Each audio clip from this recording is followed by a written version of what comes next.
Welcome to Novel Love Hearing. Get ready for heart-pounding action, thrilling adventures with fresh and unique elements, a touch of romance, and a dash of harem. Everything you're craving is right here. We're excited to have you join us on this journey.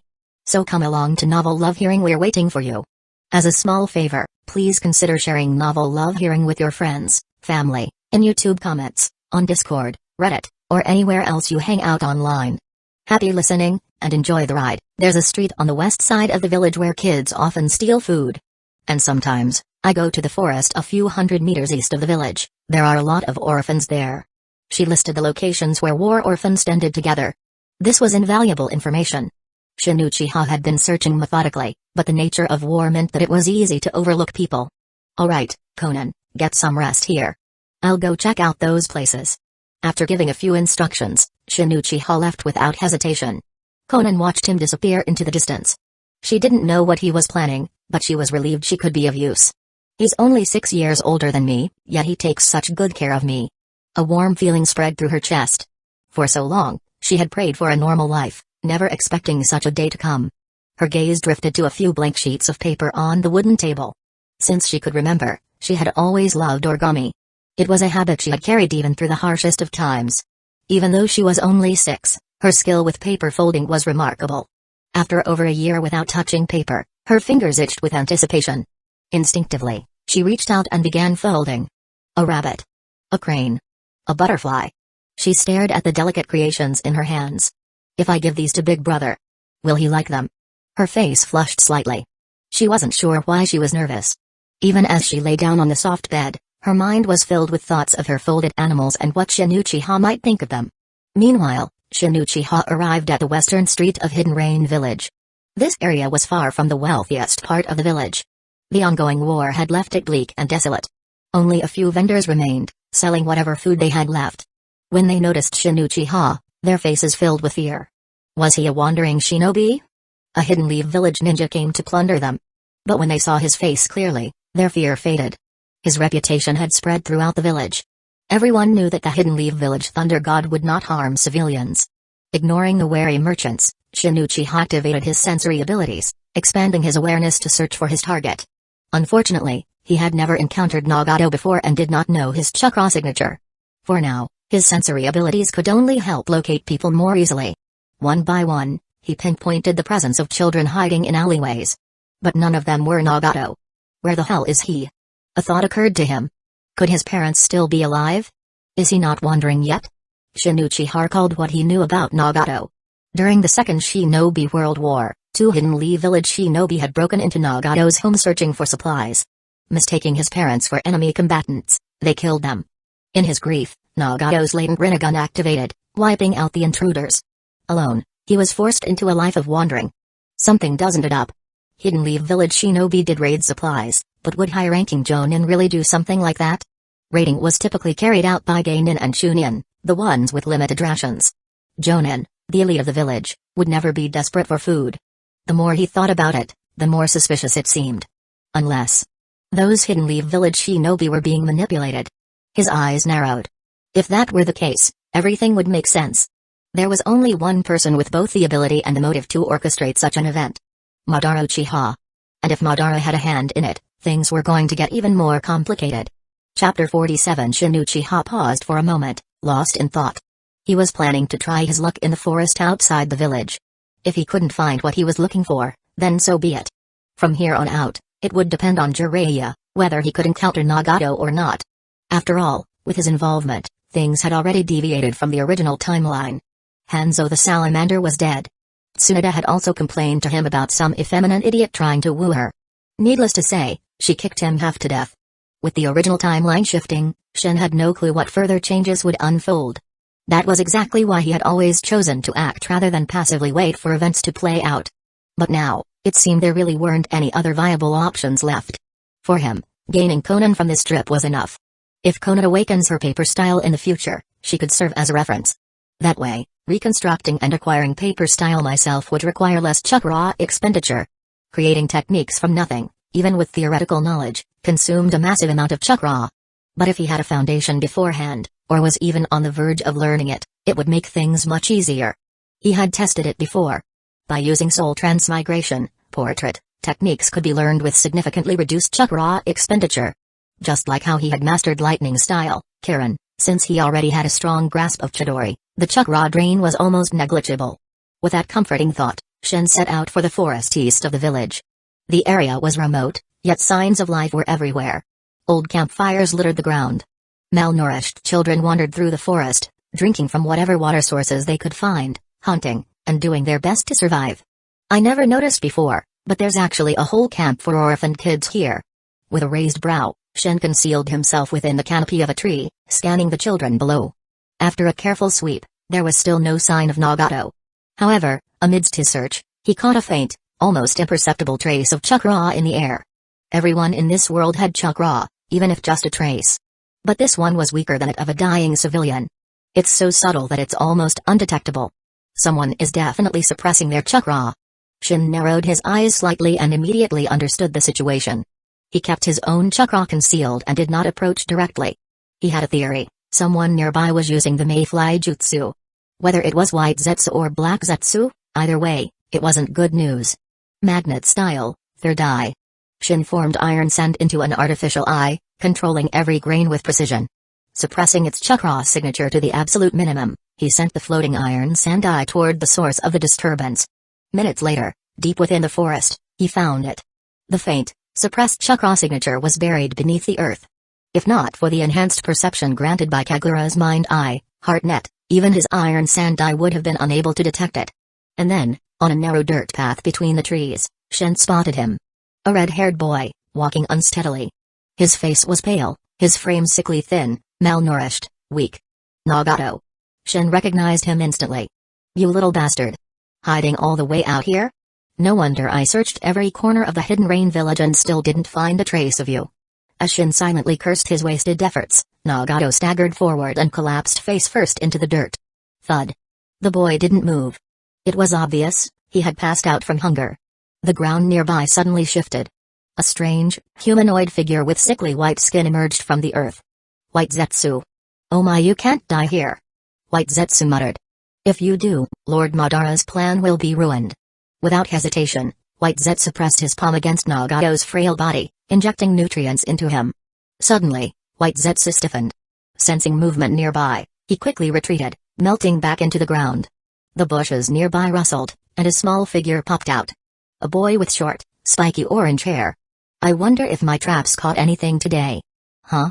The boy, Yahiko, muttered excitedly, then froze as he noticed the unconscious Nagato on the ground. Quickly rushing over, he knelt beside him. As the self-proclaimed leader of the children in this area, Yahiko immediately realized what had happened. He passed out from hunger. Yahiko pulled out the food and water he had with him, carefully breaking off small portions and feeding them to Nagato. Thanks to the combined effect of White Zetsu's nutrients and Yahiko's food, the resilient redhead soon stirred. His eyelids fluttered open. The first thing he saw was Yahiko's grinning face. Yo. I'm Yahiko. Are you okay? What's your name? I haven't seen you around before. Yahiko helped him up, still smiling brightly. Shin, who had been watching the entire scene from above, suddenly frowned. Why does this whole scene feel like a goddamn romance subplot? The way these two met was exactly like the protagonist picking up the lost girl on the roadside. He shuddered. Deciding not to dwell on the thought, he separated a few grains of iron sand and subtly attached them to the roots of Yahiko's hair.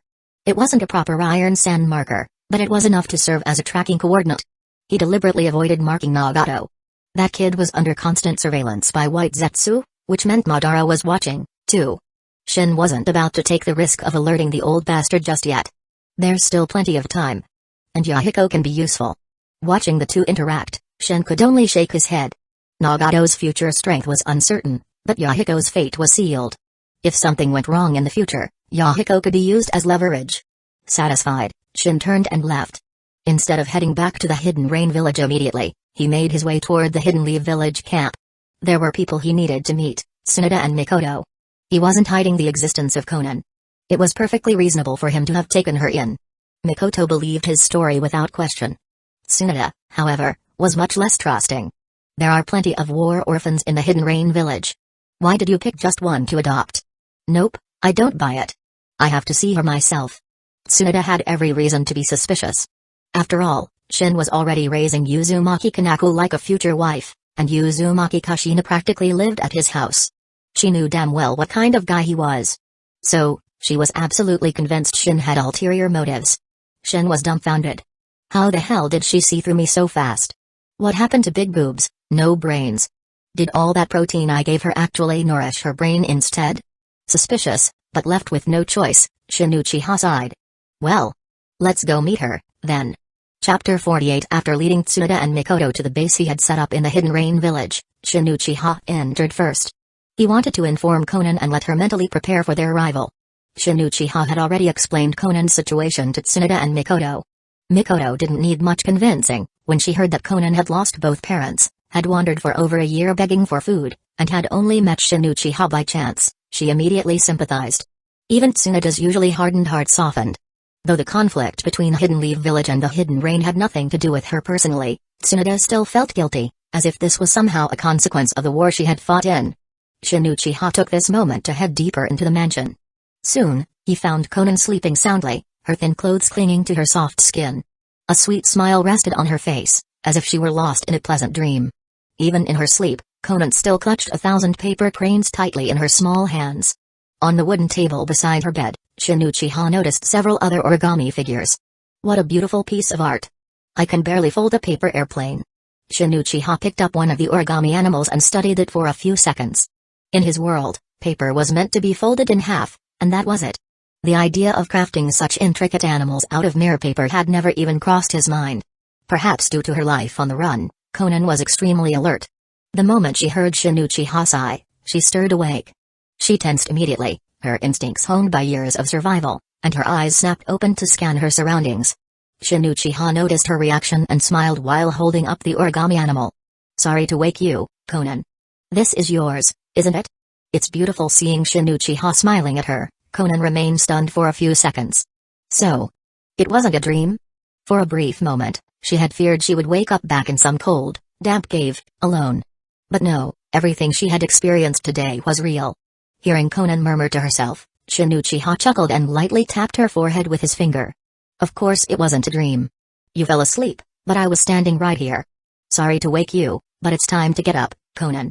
I have 2 companions I'd like to introduce you to. They've been wanting to meet you. Before she could respond, Shin Uchiha reached out and pinched her cheek, the same way he always did when teasing her. Konan, still half awake, instinctively sat up straight upon hearing that Shin Uchiha's companions were coming. Seeing her so tense, Shin Uchiha reassured her softly, don't be nervous. They're good people. After placing the origami animal back on the table, Shin Uchiha stepped outside to bring Tsunade and Mikoto in. Konan, still groggy, glanced at the origami figures she had made. Shin Uchiha had called them beautiful. A strange warmth spread in her chest at that thought, a feeling of satisfaction she had not felt in a very long time. A short while later, Shin Uchiha appeared at the door with Tsunade and Mikoto. Seeing the 2 unfamiliar women, Konan immediately tensed. Tsunade and Mikoto, on the other hand, softened the moment they saw her. The maternal instinct in them surged at the sight of such a young girl, her expression a mix of uncertainty and wariness. Even though Tsunade noticed that Konan was a natural beauty, she didn't mention any of her previous suspicions about Shin Uchiha's intentions. The situation was different now. Shin Uchiha gave the 3 of them space to talk, choosing not to interfere. A 6-year-old, a 12-year-old, and a woman in her 20s, who knew what kind of conversation would unfold between them. He wasn't about to take that risk. If things escalated into a chaotic battlefield of emotions, he wanted no part of it. I'm in a good mood today. I'll kill a couple of enemy ninjas before nightfall to replenish my vitality. Since he would have to keep a low profile once he returned to Hidden Leaf Village, Shin Uchiha wasn't going to waste this opportunity. There weren't many high-level shinobi left in the Hidden Rain Village. But Shin Uchiha wasn't picky. Any genin or chunin caught committing a crime would be executed on the spot. The never-ending rain would wash away the blood, just as it always did. By the time Shin Uchiha returned, the initial awkwardness between Konan, Tsunade, and Mikoto had faded away. The 4 of them stayed in the Hidden Rain Village for 3 days. During that time, Shin Uchiha manipulated the wealthy merchants, the remaining jonin, and even the daimyo of the Land of Rain using Ganjutsu. Honestly, he never understood why these shinobi pledged loyalty to a bloated aristocrat who did nothing but eat, drink, and defecate. They didn't even consider rebelling. Shin Uchiha wasn't sentimental about the daimyo. If he didn't need him as a puppet, he would have killed him already. Using the daimyo's influence, along with his control over the wealthy elite and shinobi forces, Shin Uchiha swiftly established a new power structure to dominate the Hidden Rain village. He installed a Jonin under his Ganjutsu as the village's new leader. No one outside the Land of Rain cared. Even Hidden Leaf Village paid no attention. As far as they were concerned, the Land of Rain had already paid its reparations. No one was interested in seizing control of its territory, it was too strategically inconvenient, sandwiched between multiple powerful nations.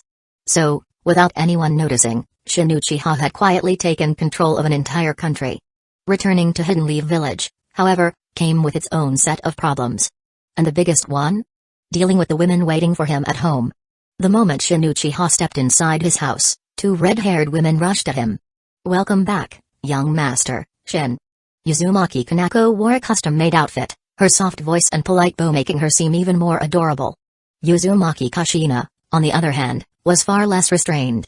She threw herself into Shin Uchiha's arms, wrapping him in a tight embrace. She wore a light yellow shirt, the soft fabric accentuating her small frame. Her body was warm and delicate, and as she clung to him, Shin Uchiha could feel every bit of it. Kashina smelled fresh, a faint mix of flowers and something uniquely hers. Her innocent smile only added to her charm, but there was also a hint of mischief in her expression. "Damn, Kashina, that was quite the impact." Shin Uchiha chuckled, ruffling her wild red hair. "Humphrey, I've gotten stronger. Don't underestimate me." Kashina pouted, puffing out her cheeks. Of course, my Kashina is the best." Shin Uchiha responded indulgently, like he was humoring a child. Even though she knew he was teasing, Kashina still beamed with pride. She was so easy to please. Shin Uchiha smirked and pinched her round cheeks. This kind of softness. He had a feeling he wouldn't be able to experience it so freely in the future. While Kashina was still young, he intended to enjoy this dynamic for as long as he could. Chapter 49. After enjoying the fragrant and soft Kashina, Shin Uchiha introduced Konan, who would be living here from now on. Konan, dressed in formal attire, stepped forward from behind him and bowed respectfully to Kanako and Kashina. "Hello, sisters. I'm Konan. Please guide me well in the future." "Hey. What a cute girl." Kashina exclaimed in surprise before rushing forward and hugging Konan, who was even smaller than her. Uzumaki Kanako narrowed her eyes slightly, a scrutinizing glint in her gaze. Something felt off. She had been the youngest in the house all this time, and that came with certain advantages. She had spent her time at home studying some advanced reading material and learning a lot about adult topics. Tsunade was on another level. Those two massive assets were a gap Kanako couldn't hope to cross. But her young age had been her advantage. And now Konan had arrived to challenge her position as the youngest and most doted-on member. Noticing Kanako's shift in mood, Shin Uchiha smirked. They were all younger than him, yet they dared to get jealous. This sort of situation needed to be handled immediately. To change the subject, he suddenly declared, "Since we're back, we need to celebrate. Tsunoda's treating us to barbecue and seafood later. Pack up and let's go." "Great." Kashina immediately cheered. Konan, still caught in Kashina's tight embrace, couldn't help but gulp. She had only ever heard of these foods before. Kanako's attention was successfully diverted, and she eagerly took Shin Uchiha's hand to lead him inside to change clothes. Having spent the last 2 years learning the proper etiquette of a maid, Kanako took her dressing service quite seriously. The outfit he had specially prepared for her, a maid uniform with a dangerously short hem, gave him quite the view when she bent down. Fortunately, she only wore it at home. Eventually, she switched into normal clothes. A shame, really. Unlike Tsunade, who had an overwhelming, mature allure, Kanako was still growing. But that faint, unripe charm was something Shin didn't dislike at all. Had Kashina and Konan not been waiting outside, he might have taken his time tasting this particular fruit to see if it was ripe enough yet. However, the main course for today awaited, so Shin Uchiha controlled himself. He slipped into his usual casual attire, then took Kanako's hand and stepped out of the room. "All right, let's go." With that command, the group set off in high spirits. At the entrance of Hidden Leaf Village's largest barbecue restaurant, Mikoto and Tsunade were already waiting, dressed for the occasion. Mikoto had applied a touch of light makeup, enhancing her already delicate features and making her appear more mature. Her attire accentuated the slight curves of her figure, giving her a youthful yet subtly seductive charm. Tsunade, on the other hand, was dressed simply, her usual tea-green long coat, a sleeveless kimono-style top, and dark blue cropped pants. However, no amount of loose fabric could hide her outrageous figure. Those ridiculous proportions defied all logic, making her impossible to ignore. Her natural majesty and aura of command tempered her overwhelming allure, but to Shin Uchiha, she was downright lethal. The moment he laid eyes on her, his gaze burned. Tsunoda, noticing his expression, immediately turned red. She crossed her arms over her chest, as if to shield herself. Bad move. The motion only served to deepen the already devastating valley of cleavage, making Shin's gaze linger even longer. Before anyone else noticed, Tsunoda quickly ushered everyone inside, leading them to the private room she had reserved. As they entered, she glanced at Shin and murmured teasingly, "If your girlfriend sees that look on your face, she'll get mad." "I doubt it. Mikoto is quite understanding," Shin replied, grinning. "And besides, it's hard not to stare at you." Tsunoda sighed, exasperated at his shamelessness. Before stepping inside, Shin casually gave her backside a firm smack. "Don't forget your promise to me. I've been waiting to collect since I got back from the battlefield." He left her no time to respond and followed the others inside. Tsunoda, standing behind, pressed a hand to her burning cheeks and muttered, "He still remembers that? At his age? How is that even biologically possible? If I go along with this, wouldn't I be committing a crime?" A series of conflicting emotions swirled in her mind, and when the final thought struck her, she nearly slapped herself. If this was a crime, then she had already committed it long ago. Resigning herself to fate, Tsunoda took a deep breath, straightened her posture, and stepped inside with an odd mixture of nervous excitement and anticipation. The atmosphere inside the private dining room quickly turned lively. Tsunoda ordered some low-alcohol fruit wine for everyone to try, though Conan stuck to juice, obediently nibbling on vegetables while everyone took turns rubbing her soft cheeks. By the time they finished eating, night had fallen. "Mikoto, take Conan, Kanako, and the others back first. I'll handle things here," Shin instructed, noticing how late it had gotten. Mikoto, already full and slightly drowsy, nodded without question. "All right, Shin-kun. I'll take them home." With that, she led the younger girls away. As for Kushina, Shin personally walked her back to the Senju compound, where she was staying with Uzumaki Mido. That left only him and Tsunoda on the dimly lit street. Tsunoda leaned into his arms, her eyes half closed, her breath carrying the faint sweetness of fruit wine. But Shin could tell she wasn't really drunk. The scent of the lingering wine, mixed with her own natural fragrance, was intoxicating. His hands moved instinctively, tracing over her smooth waist before resting on her hip. "Since you're so drunk, I'll take you home personally," he whispered into her ear before gently nipping her earlobe. Tsunoda let out a soft noise, though she still pretended to be asleep.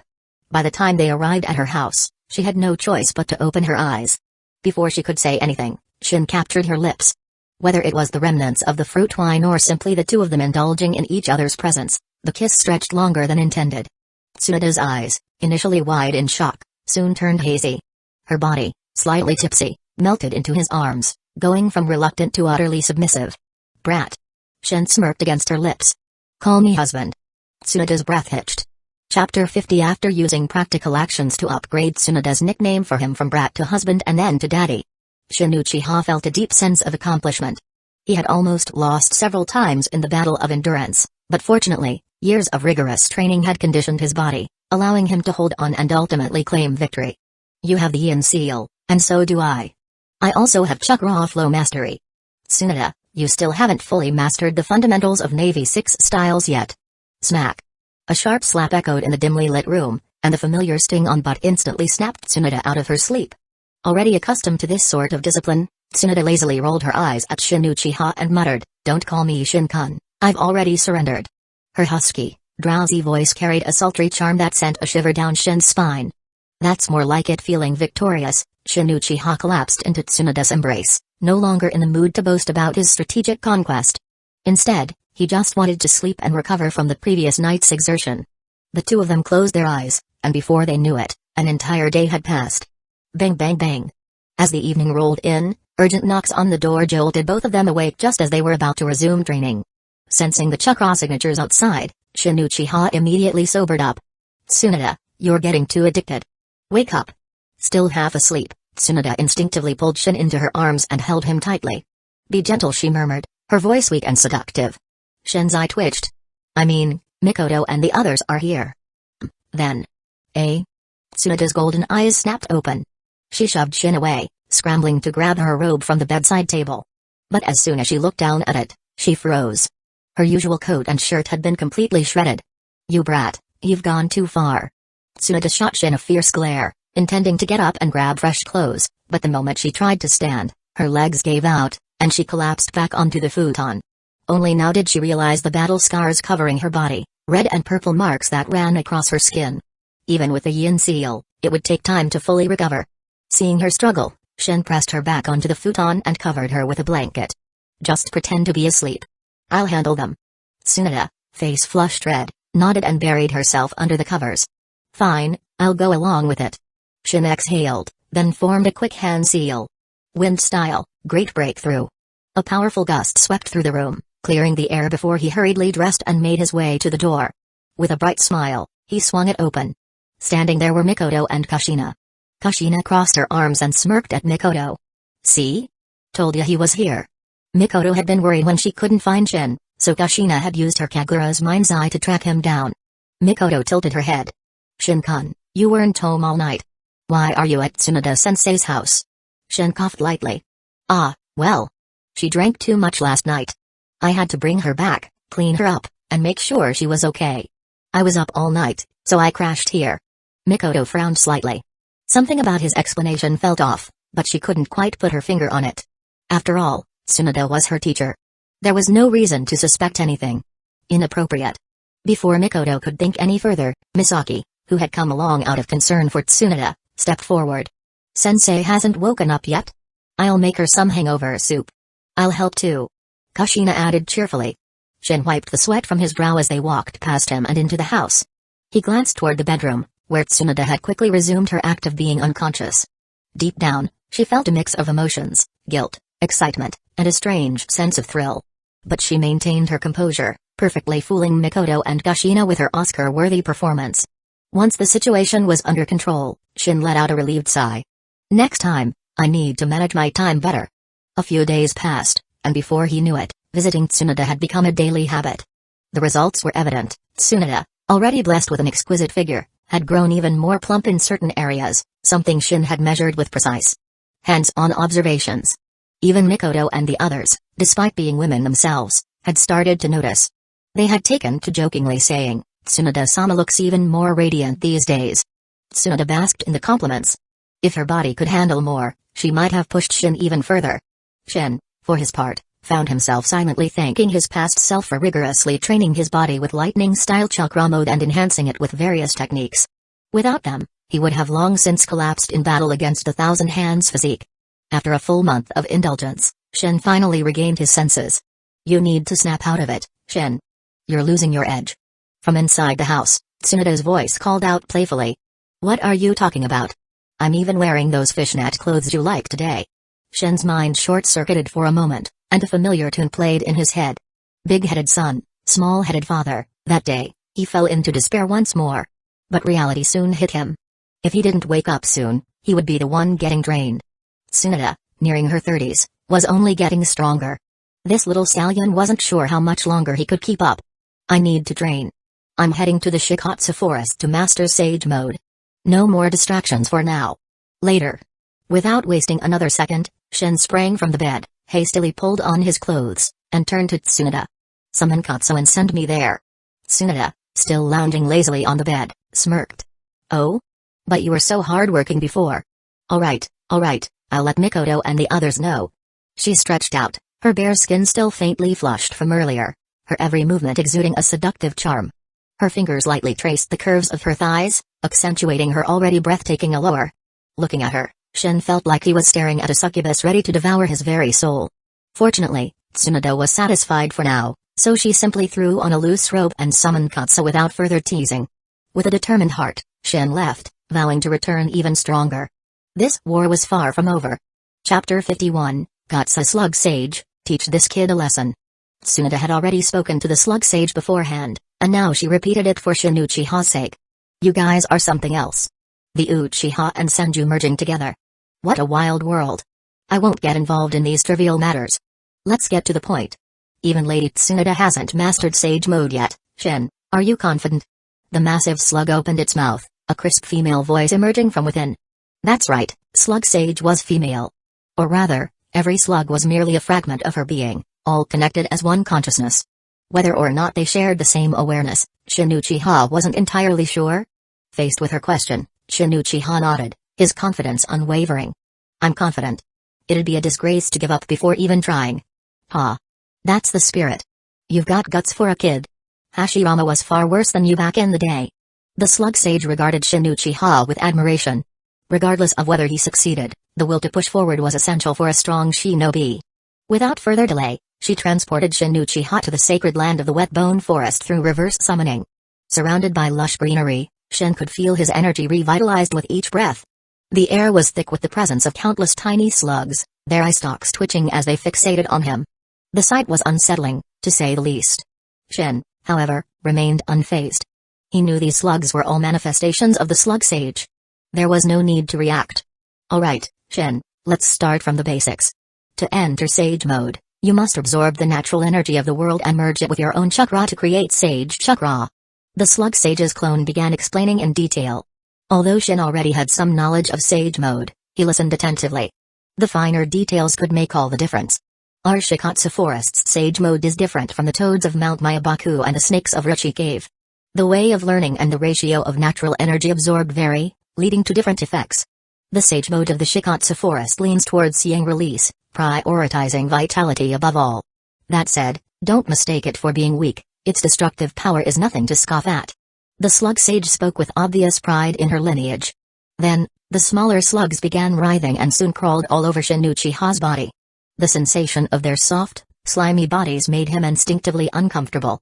Although there was no unpleasant odor, having slugs all over him triggered a visceral sense of revulsion.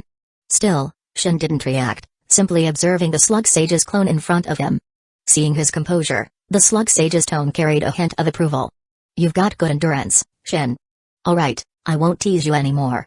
Our method of sage mode training isn't easy. These little slugs will help you absorb natural energy.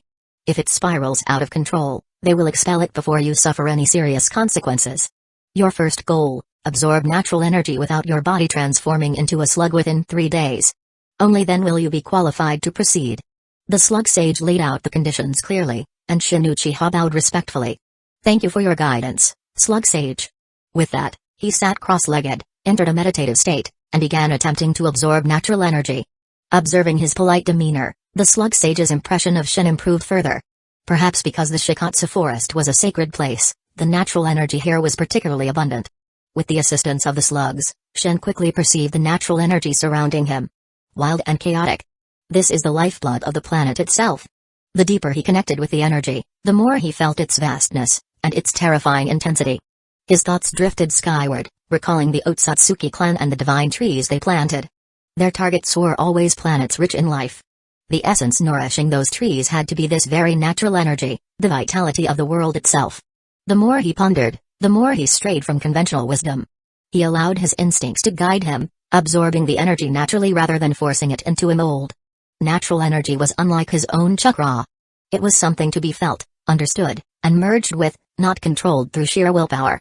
Normally, this was an arduous process. But Shin's progress was unexpectedly smooth.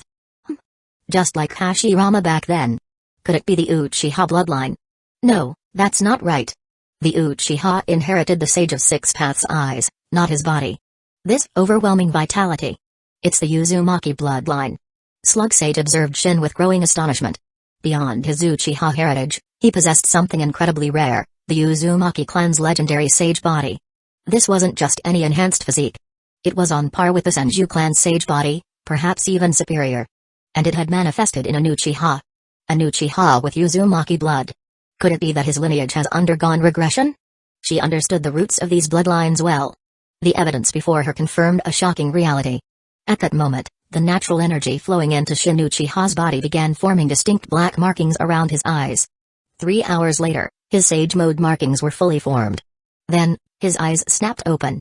A pair of golden irises gleamed with a regal intensity, eyes that exuded dominance. My chakra's strength has tripled. My ninjutsu and ganjutsu have also received a significant boost.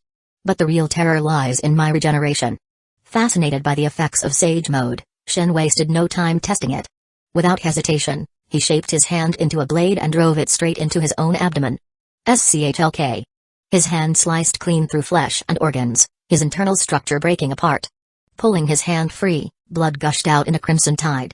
But within seconds, the tissue in his abdomen began to writhe and regenerate at an astonishing rate. In mere moments, what should have been a fatal injury was completely healed, leaving no scar behind.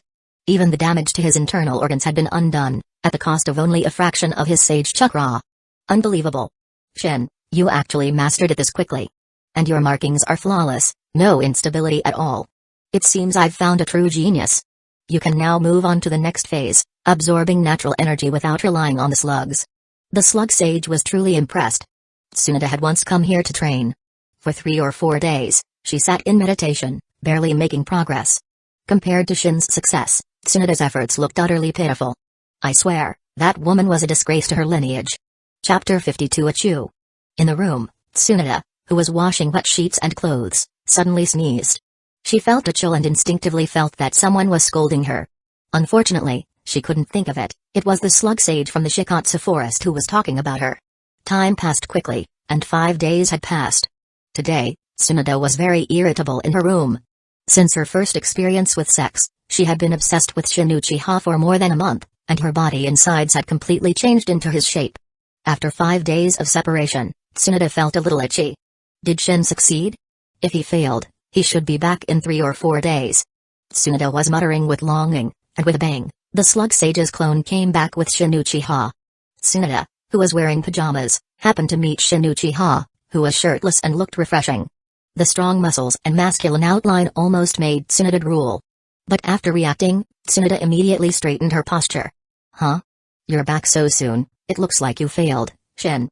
Tsunade looked at Shin Uchiha with a gloating look, as if she saw herself failing at the time. She, Jiraiya, and Orochimaru actually went to their respective sacred places of summoning beasts to learn the sage mode. But so far, even Jiraiya has made some progress. As for her and Orochimaru, they were born useless and had no fate with the sage mode. No Master Tsunade, Master Shin has already learned the complete version of sage mode.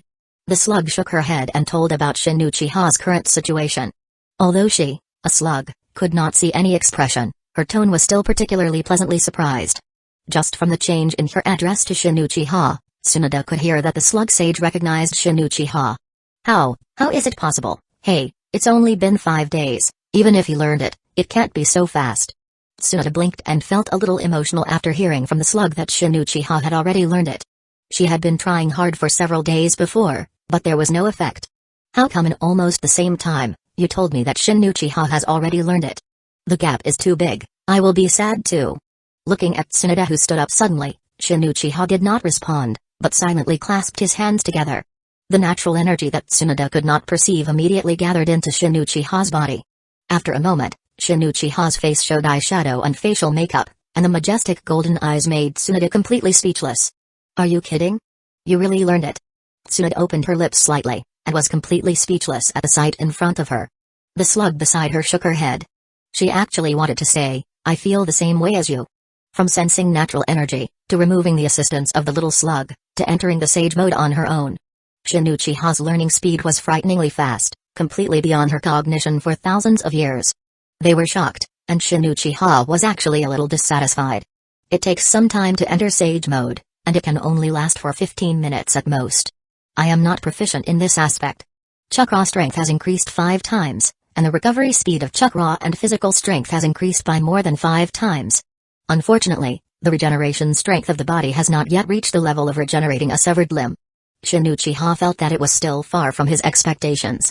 The only thing that made him happy was that the sage mode of the Shikatsu forest would allow the user to learn how to use yang release. In this sage mode, the wood escape he used was no longer a mere show. What he had to do later was to get familiar with this feeling, so that even if he didn't enter the sage mode, he could skillfully use yang release, which would be completely perfect. He didn't need to follow his previous plan and find a way to obtain Hashirama cells or absorb Hashirama's chakra. Hearing Shin Uchiha's muttering, Tsunade and the slug broke out in cold sweat on their foreheads. You are talking like a human being, and your amplification is not enough. Even if there is a little difference between the same level, the gap will be infinitely magnified. And you want to regenerate broken limbs, even Senju Hashirama, my grandfather, doesn't have such a strong regeneration ability. Master Shin, you have only been learning for a few days. As you slowly get used to it, the duration and intensity will improve. Although Shin Uchiha's words were not human, the gentle slug still comforted him.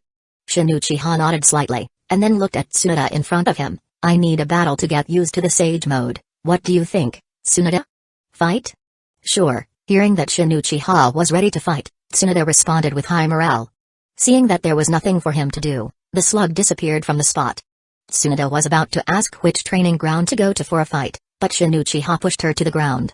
That's okay, I think it's okay here too. You stinky brat, you actually want to fight like this, how can you be so dirty? Tsunade twisted her plump and charming body, mustering up her strength to resist. She wanted to take the initiative, but she failed in the end. No. I just bought this dress. Wait, how come you're still in sage mode? Are you kidding? It seemed like an unprecedented determination, and it was due to the fact that it was her first sex when he is in sage mode. Shin Uchiha successfully raised the duration of the sage mode during sex to 20 minutes. The effect was quite significant. At first, if he wanted to dominate Tsunade and make her beg for mercy, it would take at least half an hour. But now, starting from the 10th minute, Tsunade raised her hands and feet high and wailed in surrender. Tsunade slowly regained consciousness after half an hour. Staring at the pure white ceiling, she was speechless. She had been gradually gaining the upper hand and was about to enjoy the pleasure of being a female knight and riding him. Why did the situation change back now, and even worse? Our compatibility is getting better and better. Tsunade, I feel I will need your help later on. Let me hone my sage mode for a while longer, okay? Listening to the voice of Shin Uchiha in her arms, Tsunade opened her cherry lips slightly and wanted to speak. In the end, she could only turn her eyes into 1,000 tenderness and reluctantly agreed. She really couldn't refuse. Shin Uchiha just touched her lightly, and her body responded instinctively like an obedient slave. What good compatibility. This is clearly forced by you little by little. In the next half-month, Tsunade also lived a life of soaking wolf berries in a thermos. She really couldn't handle it. In the past half-month, she didn't even go to the casino and the tavern once. She just rested and recuperated at home. If it weren't for the Chakratis charge every time, Tsunade was sure that she couldn't avoid the possibility of pregnancy. At this time point, the ninja world was at war, and she didn't want to get pregnant now. And she didn't have a boyfriend outside. If she was really pregnant, she would expose Shin Uchiha, and her life would be over. She would definitely be arrested and put in jail. Chapter 53 My dear Shin, didn't you say you wanted to master sage mode from both Mount Mayabaku and Richi Cave? I think you've already perfected the sage mode of the Shikatsu forest quite well. Tsunade leaned against Shin Uchiha, burying his face into her ample chest. She gently rubbed his shoulders, coaxing him with a sweet tone to push forward in his training. Calling him dear at her age felt embarrassing, and she had no idea where he had picked up this habit. But if it meant getting a few days of rest, she was willing to toss her pride aside. Shin Uchiha, whose head rested against the softest pillow imaginable, felt invigorated by Tsunade's sultry voice. All right, I'll handle them all at once. Hearing his agreement, Tsunade smirked and pulled him into an even tighter embrace. The next moment, Shin was practically smothered, his vision and breathing both compromised. Like a drowning man clawing for the surface, he finally broke free, gasping for air. It definitely reached a new level. Looking at the heaving beauty before him, Shin Uchiha confirmed his suspicion, his training was indeed paying off. As he sighed, a sudden thought crossed his mind. How's the front-line battle between Hidden Leaf Village and Hidden Sand Village? Tsunade's playful expression faded as she processed the question. It's at a stalemate. Orochimaru joined the battle, but the Sen's puppetry techniques have grown stronger. Even with focused assaults, victory isn't in sight yet. Luckily, the other villages are still watching from the sidelines and haven't gotten involved. She summarized the situation, believing this deadlock would persist. Unlike Hidden Rain Village, Hidden Sand Village was one of the 5 great shinobi villages. Despite its barren land, it produced formidable shinobi. Sand ninja, excluding a few exceptions, were generally stronger than Hidden Leaf Village ninja of the same rank. As she pondered further, Tsunade recalled an unsettling detail. The Sand's puppetry has advanced in a strange way. Even broken puppets can reassemble themselves. I don't know how they pulled it off, but if they keep this up, we might see a serious shift in the war. If manpower runs low, that old man, the third Hokage, will probably drag us into the field again. Tsunade scowled at the thought. She knew Sarutobi Hiruzen was actively suppressing both her and Shin Uchiha's influence. Over time, the reputation they had built in Hidden Rain Village had diminished, with public attention shifting toward the ongoing war. Though she didn't care much about politics, being secretly undermined left a sour taste in her mouth. Shin narrowed his eyes. Self-repairing puppets? From his knowledge, Hidden Sand Village's puppets didn't have such capabilities. Something wasn't adding up. But there was no point in speculation. If he wanted answers, he needed to see it firsthand. I'll go investigate. I'll be back soon. Tsunade wanted to yell at him to slow down, but the words never left her lips. Before she could react, Shin unsealed a pre-prepared summoning scroll and teleported away. Damn it, Shin. If you can master Sage Mode, I refuse to fall behind. Got so, I'm training too. Summoning the legendary slug, Tsunade made her resolve clear. The ever-patient Katsa merely sighed and agreed to her request. Meanwhile, Shin Uchiha arrived at Ecchi Cave, the sacred land of the White Snake Sage. The three great sage lands, Shikatsu Forest, Mount Mayabaku, and Ecchi Cave, each had their own strengths. The slug sage had explained it best: Shikatsu Forest's sage mode greatly enhanced vitality, chakra reserves, and recovery speed, making its user incredibly resilient. Death became highly unlikely, as their chakra pool vastly outclassed others. However, its learning requirements were strict, usually limited to those of Uzumaki or Senju lineage. Mount Mayabaku's sage mode, the easiest to learn, granted balanced enhancements to ninjutsu, ganjutsu, and taijutsu. Ecchi Cave's sage mode, on the other hand, was the most dangerous. Those who mastered it underwent a physical transformation, stepping closer to a higher form of existence. It was deeply tied to yin release, altering one's very being. Having already progressed far in yin release through Shikatsu Forest training, Shin now aimed to master yin release via Ecchi Cave. With this, he would wield all 5 nature transformations alongside yin and yang release, a crucial step toward his ultimate goal. Upon arriving via reverse summoning, Shin found himself in a dense, fog-covered landscape. Towering stone pillars and ancient trees surrounded him, obscuring vision beyond 20 meters. A test, huh? They're really underestimating me. 3 shadowy figures emerged atop a nearby tree. Wearing elegant kimonos, they watched him with slitted eyes, forked tongues flicking as they whispered amongst themselves. So, he's the one the White Snake Sage wants to test. Still looks like a kid. His life force is so rich. Makes me hungry. Let's see if his will is strong enough. They remained perched, observing whether Shin would aimlessly wander or retreat. But their expectations were misplaced. Although his eyesight was limited, his sensory perception was not. Kagura's mind-eye ensured he could pinpoint every presence around him with perfect clarity. Their plan to toy with him was meaningless. Bang! In an instant, Shin clapped his hands together, shocking the 3 snake women. Then, a deep voice rumbled from his throat. Wood style, nativity of a world of trees. What? The ground trembled violently as towering trees erupted from beneath, rapidly transforming the misty cave into a sprawling forest. The 3 snake princesses gawked in disbelief as Shin reshaped their sacred domain in an instant. Chapter 54 Tenka, This is the legendary wood-style technique of the first Hokage, Hashirama Senju? Tsujuki-sama, what the hell is he planning? Akikishima-sama, I think he's coming straight for us. The moment Akikishima-sama spoke, the other 2 expressions froze. Because those massive tree roots were indeed surging towards them. The very trees they stood on suddenly betrayed them, twisting and entangling their legs without warning. There were too many roots, appearing too suddenly. Their bodies were instantly ensnared, their limbs bound tight by the thick, pulsing branches. What was even more terrifying was that the roots coiling around them were ravenously absorbing their senjutsu chakra. The more they struggled, the weaker they became. Like prey already caught in a predator's jaws. The roots lifted them up, effortlessly delivering the 3 Orochisamas straight to Shin Uchiha. Yo, what a pleasure to meet the 3 of you, who were so sneakily peeping from the shadows. Shin Uchiha's smile was bright, relaxed, almost too friendly. The 3 snake priestesses of Ecchi Cave were now completely wrapped up like neatly packaged dumplings, bound from waist to ankle in the constricting roots. These weren't just any subordinates of the White Snake Sage, they were her most trusted attendants, elders of the cave, the ones responsible for judging intruders who sought the power of Ecchi Cave. Shin could feel it, their bodies contained immense senjutsu chakra. But there was a fatal flaw, their combat ability wasn't on par with their raw power. They had the force but lacked the control. The 3 priestesses forced smiles onto their faces, realizing they were at a complete disadvantage.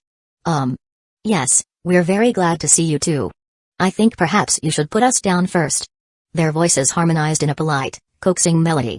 The forced friendliness was palpable. But in their minds, they were seething. No one had humiliated them like this before. Even when Orochimaru had came to Ecchi Cave, he hadn't dared to treat them like playthings. Shin Uchiha, however, didn't seem particularly interested in dragging things out. This was, after all, the territory of the White Snake Sage. It wouldn't do to antagonize her closest confidants too much. A warning was enough. Well, my esteemed priestesses, allow me to introduce myself properly. My name is Shin Uchiha. I've come here to master the sage mode of Ecchi Cave. I appreciate your hospitality. He lowered them gently, releasing the roots. His shift from brute force to courtesy left them in a complicated state of mind. It was like dangling on the edge of an explosion but never quite reaching the detonation point. A strange, frustrating limbo. The three priestesses glared at Shin, their gazes filled with barely concealed resentment. Then, as if on cue, they forced their lips into sweet, practiced smiles. In the next instant, two of them vanished into the air, leaving behind only one, an elegant green-haired woman clad in a goddess-like robe. Her golden crown gleamed atop her head, adorned with a rounded jewel. A jade magatama nestled at her chest, accentuating her noble appearance. Everything about her exuded an aura of refined dignity, a presence that demanded reverence. The green-haired priestess lowered her head slightly in greeting and spoke in a soft, almost melodious tone. "Welcome to Ecchi Cave." Then, raising her gaze, she introduced herself properly. "I am Tenka Shiranami. We merely wish to test your perseverance, Lord Shin. But it seems such measures were unnecessary. Please, follow me." She let out a light chuckle, brushing off the prior humiliation as though it were nothing but a trivial misunderstanding. Shin narrowed his eyes slightly. Snakes. They were cunning creatures. Something about all this didn't sit right with him. Ecchi Cave was home to the most enigmatic summons in the world, a place steeped in ancient power. The snakes here could transform into human-like forms. Humans who trained in Ecchi Cave mastered Sage Mode through dragon transformation. But what of the snakes? Did they master Sage Mode by human transformation? It was eerily reminiscent of old myths about beasts cultivating human forms over centuries of training. Shin's gaze shifted downward, studying Tenka Shiranami's flowing robes. Unfortunately, the hem reached the ground, hiding her feet. Not only that, but the draping fabric prevented him from getting even a hint of her body's shape beneath it. That was irritating. He had a strong urge to know exactly what kind of figure she was concealing. As his thoughts wandered, something clicked in his mind. This situation reminded him of an old folk tale about a foolish man falling for a snake in disguise. A naive fool led by curiosity into the jaws of a beast. He smirked at the thought. Not long after, Tenka Shiranami stopped walking, cutting his musings short. Before him stood an enormous, intricately crafted gate. Bold kanji characters inscribed on its surface read, "Ecchi Cave." Tenka Shiranami stepped aside and gestured for him to enter. Beyond the gate, an opulent hall stretched out before him.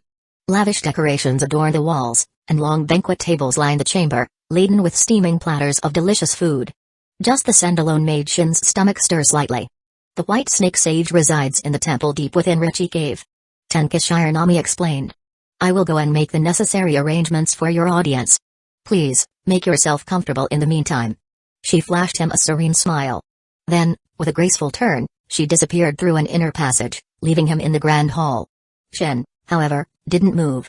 Instead, he stared at the banquet table with a deadpan expression. "TCH. So this is your idea of a test? How pathetic." His eyes scanned the long tables. "And is there even anything here that a normal person can eat?" Something was off. He reached out to the corner of one table and gave it a small squeeze. With just a little applied force, the wood crumbled instantly. But it didn't splinter like normal wood. Instead, it dissolved into fine gravel before vanishing into nothingness. Shin clicked his tongue. An illusion, huh? No, more like some kind of ninjutsu projection. Behind him, Tenka Shiranami let out a teasing sigh. "TSK, your insight is terrible. It should have been obvious that you were supposed to just eat the food without thinking so hard about it." Her voice changed slightly. A slit-like pupil emerged in her golden eyes, black markings extending along the edges of her nose. Her delicate lips parted, revealing sharp fangs, and deep within her throat, a thin blue forked tongue flickered. Her transformation had begun. But before she could utter another word, Shin's hand shot out, pinching her cheek firmly. "Oi? If you want to make a good impression, at least don't look so damn terrifying." His tone was disappointed, but his fingers tightened slightly, making her shudder. Her snake-like features immediately melted away as she reverted to her previous form, looking at Shin with a mixture of fear and resentment. This bastard. He didn't play by the rules at all. Even their little scare games, which worked on everyone else, were utterly ineffective on him. Realizing she had no choice but to cooperate, she let out a quiet sigh of defeat. As she did, the magnificent hull vanished entirely, and the illusion around them shattered, returning them to the mist-shrouded wilderness of Ecchi Cave. Chapter 55 Lord Shin, could you please stop grabbing my face? Tenka Shiranami, whose face was pinched by one hand, spoke softly. Shin Uchiha was not embarrassed at all, immediately letting go and asking directly, "What are you trying to do? Can't you just be serious and let me pass?" Looking at the beautiful face of Tenka Shiranami, Shin Uchiha's mood suddenly improved. Tenka Shiranami didn't know what to say to Shin Uchiha, who was clearly obsessed with appearances. Fortunately, High-ranking beings like her, who were favored by the White Snake Sage, had cultivated Sage Mode to the true transformation realm and could completely assume human form. If they had been like Manda, Oda, and Kaheim, who remained in their original snake forms, who knew what kind of twisted things Shin Uchiha would have done to them. Even in her human form, Tenka Shiranami followed the doctrine of the strong ruling over the weak. Feeling the sheer dominance and power radiating from Shin Uchiha, she grew even more respectful toward him. She nodded respectfully and explained, "This is a test set by the White Snake Sage. There are 2 more trials you need to pass, Lord Shin. We cannot break the rules." Realizing that she was just an intermediary, Shin Uchiha didn't dwell on it. "Fine. Where's the next trial? I don't have time to waste." Shin Uchiha gestured for Tenka Shiranami to lead the way, and she obediently floated forward. Now, as he followed her, he noticed her pale, delicate feet, and his mind wandered. The Ecchi Cave's Sage Mode really has a broad range of applications. Changing terrain, flight, shape-shifting. Are these considered universal abilities? Shin Uchiha recalled that the other 2 snake priestesses had demonstrated an ability to turn invisible earlier. Meanwhile, the Sage Mode he created from Shikatsu Forest was purely about raw power augmentation without all these extra tricks. Humphrey. I didn't expect you to bring him here so willingly, Tenka Shiranami. A playful voice rang out from the cave ahead. A young girl with long, dark blue hair, strands curling like serpents, emerged from the shadows. Dressed similarly to Tenka, she had the delicate yet eerie beauty of a spirit. "Ecchi Kaheim, you'll understand why soon enough," Tenka replied, clearly unimpressed, before stepping aside. Shin Uchiha, eyeing Ecchi Kaheim, noted her slender, porcelain-like legs. Unlike Tenka, her smaller frame carried an innocent, mischievous energy, a perfect Lilai archetype. Ecchi Kaheim giggled, her laughter like the tinkling of bells. I'm Ecchi Kaheim. You're quite interesting. Tell me, how did you get Tenka to guide you here?" She floated toward him, circling him like a curious specter, her legs swinging playfully in the air. "I'm not interested in small talk. If you keep floating in front of me like that, I might just pull you down." Shin Uchiha frowned, watching her unnecessary movements. Seeing how serious he was, Ecchi Kaheim pouted like a child. Fine.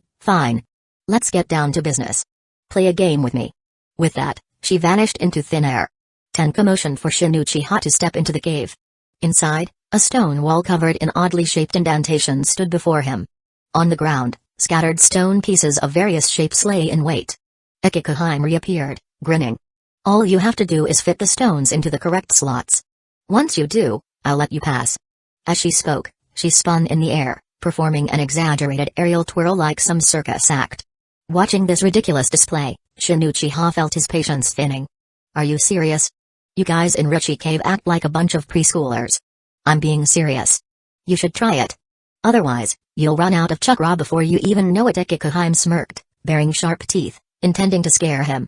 But before she could continue, Shin Uchiha grabbed her by the calf. "Eh?" Her expression froze as she stared at him in disbelief. Shin Uchiha, unimpressed, glanced at Tenka. "Do all you snake priestesses have a habit of making faces to scare people?" Without warning, he swung his arm, spinning Ecchi Kaheim like a human windmill. Ecchi Kaheim let out a shriek as she was flung around in circles.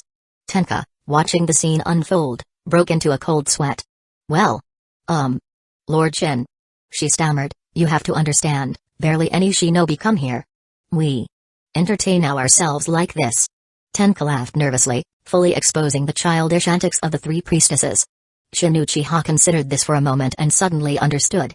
Spending years, decades, even, trapped in Ecchi Cave with nothing but repetitive work, waiting for challengers that rarely came. It made sense that they'd develop weird ways to pass the time. Their amusement wasn't just absorbing chakra from the weak, they also enjoyed scaring intruders, watching their expressions twist in fear. Even if someone wasn't scared, the process itself was still amusing to them. But they had never encountered someone like Shin Uchiha before. Ecchi Kaheim, finally regaining her senses, shook her head. Instead of being angry, her expression shifted into something else, excitement.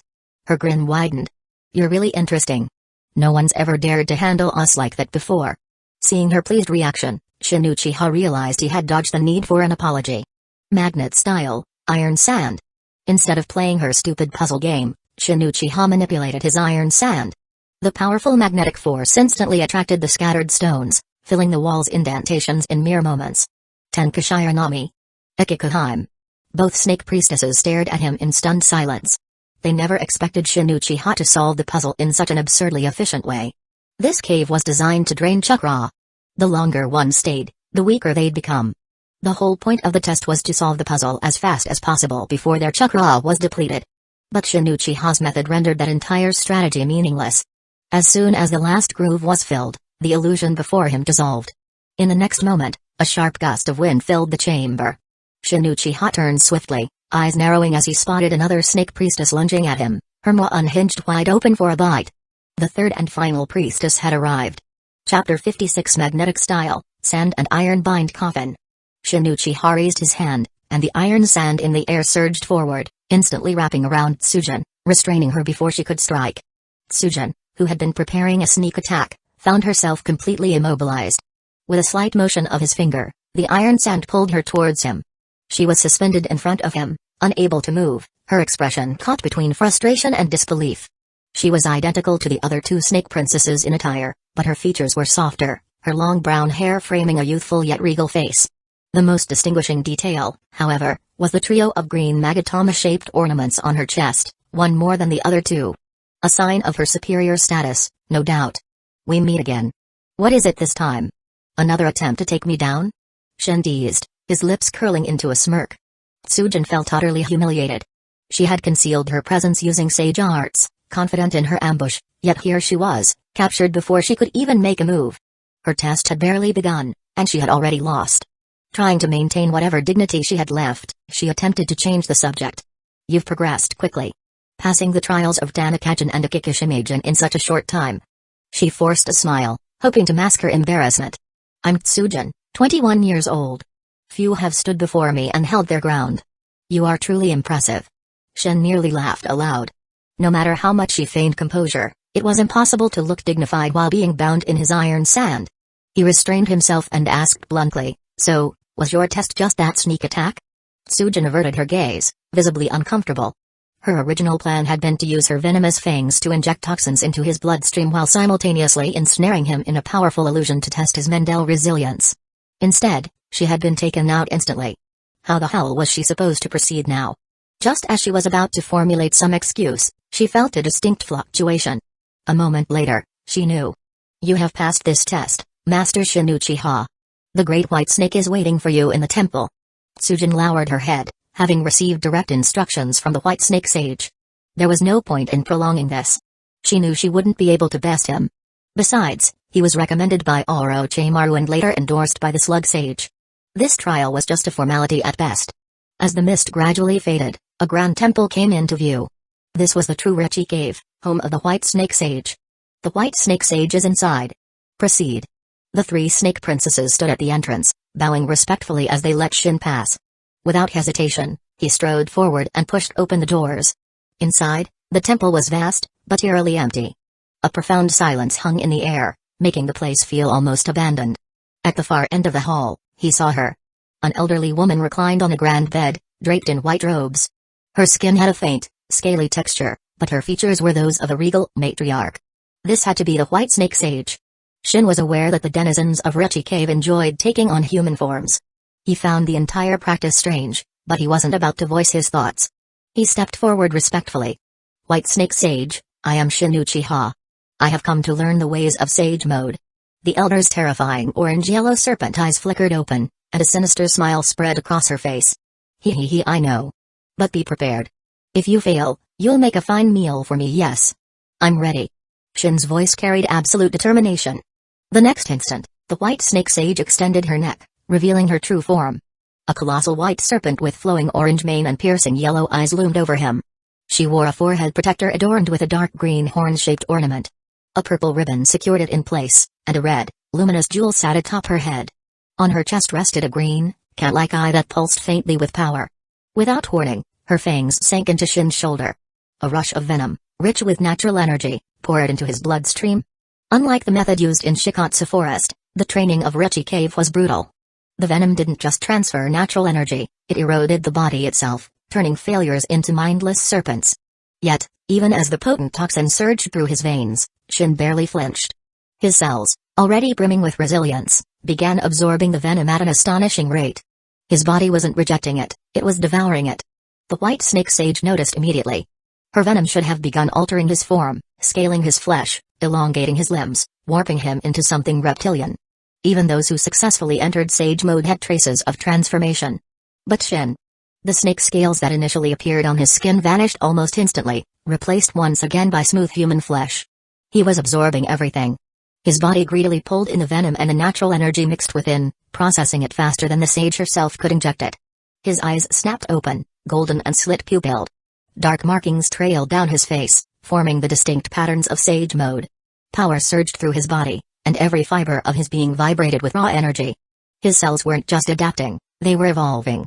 Conversely, the white snake sage's breath grew weaker. She had never encountered a situation like this. She wanted to stop. Needed to stop. But it was too late. Shin was no longer receiving energy. He was actively draining it from her.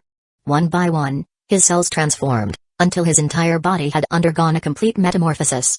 The white snake sage finally released him, staggering back onto her bed, exhausted. But her weariness was secondary to her sheer disbelief. Shin, who had maintained his human form until now, had changed. His body had elongated several feet, his skin covered in brilliant golden scales. 2 clawed limbs emerged from his abdomen, each ending in 4 sharp talons. A row of jagged dorsal spikes lined his back, their edges gleaming like tempered steel. His tail, now covered in blade-like segments, swayed with deadly grace, each movement slicing the air with a faint hiss.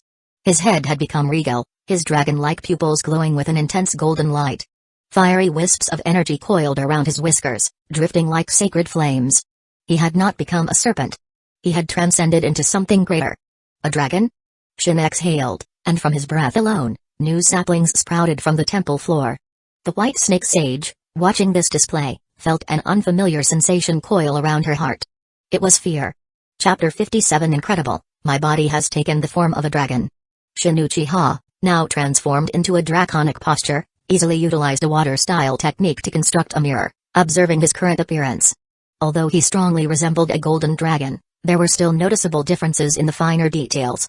This transformation was likely the result of the overwhelming emotions surging within him.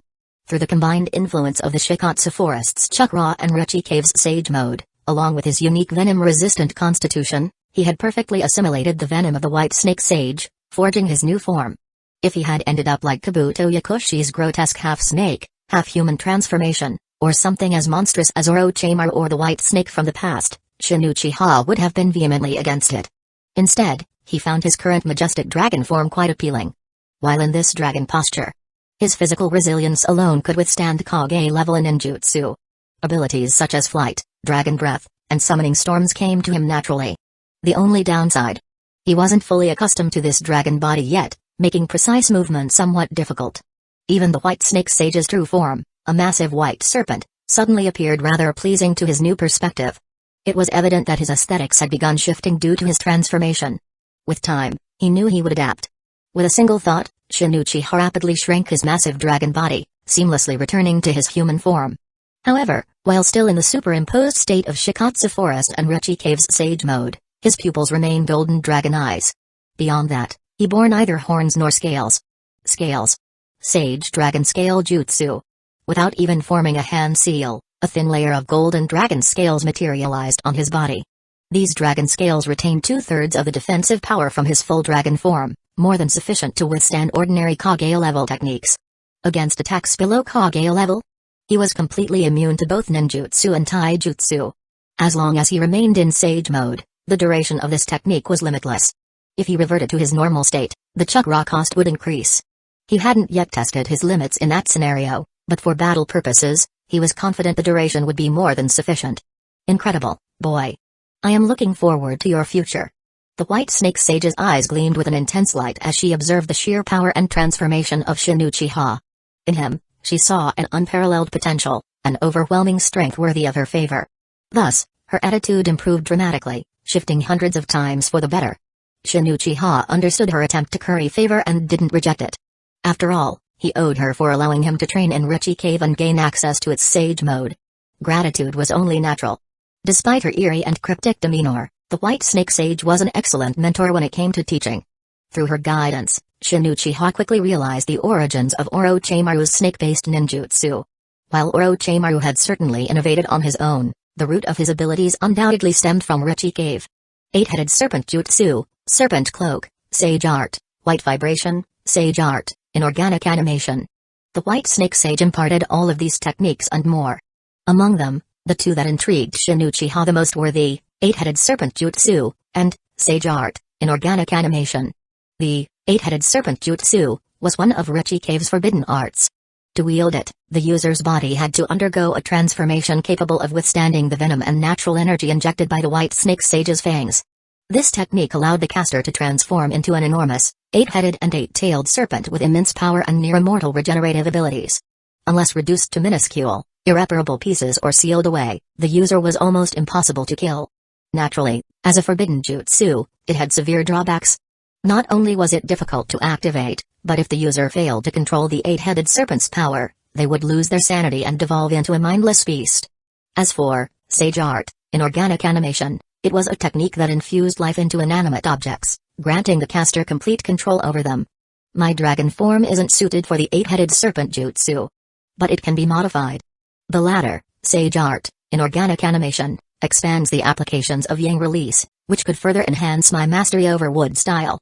By using Yang Release to breathe life into inorganic matter, the technique bore similarities to the legendary wood style wielded by Senju Hashirama. After learning Sage Art, inorganic animation, Shin Uchiha immediately noticed a substantial boost in his wood style capabilities. This was primarily due to his increasing proficiency in Yang Release. As for Yin Release, Ecchi Cave possessed extensive knowledge in that as well. Previously, he had seen the three great snake sages, Denkoheim, Ecchi, and Tsujinji, conjure massive palaces and caverns from nothingness, a feat entirely based on Yin Release. However, their failure to grasp Yang Release meant that once their sage mode was lifted, their creations would vanish, creating form from formlessness, and then bestowing life upon it so that it truly exists. Shin Uchiha focused his chakra, first utilizing Yin Release to manifest a small sapling before employing Yang Release to breathe life into it. In the next moment, a sapling with vibrant, thriving energy stood before him. Even as he dispelled the chakra sustaining it, the sapling remained, its green leaves swaying gently, brushing against his palm. The sapling recognized Shin Uchiha as its creator. Young ones these days. Formidable indeed. It's only been 2 months, and yet you can already perform a basic yin-yang release technique.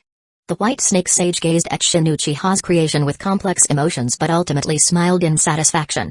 Though his talent far exceeded her expectations, his strength only served to benefit her in the long run. You truly deserve to be called Master Shin. It's frustrating. We've studied for hundreds of years and still haven't mastered the fundamentals of yang release. Tenkoheim, Ecchi, and Tsujinji stood beside him, their eyes filled with envy as they watched him create the sapling. Previously, they took solace in the fact that their yin release prowess surpassed Shin Uchiha's, believing it to be their sole advantage. Yet, in just 2 months, he had utterly surpassed them. Their initial jealousy had now transformed into sheer admiration for his overwhelming strength. More importantly, the dragon form he had revealed aligned perfectly with their aesthetic preferences.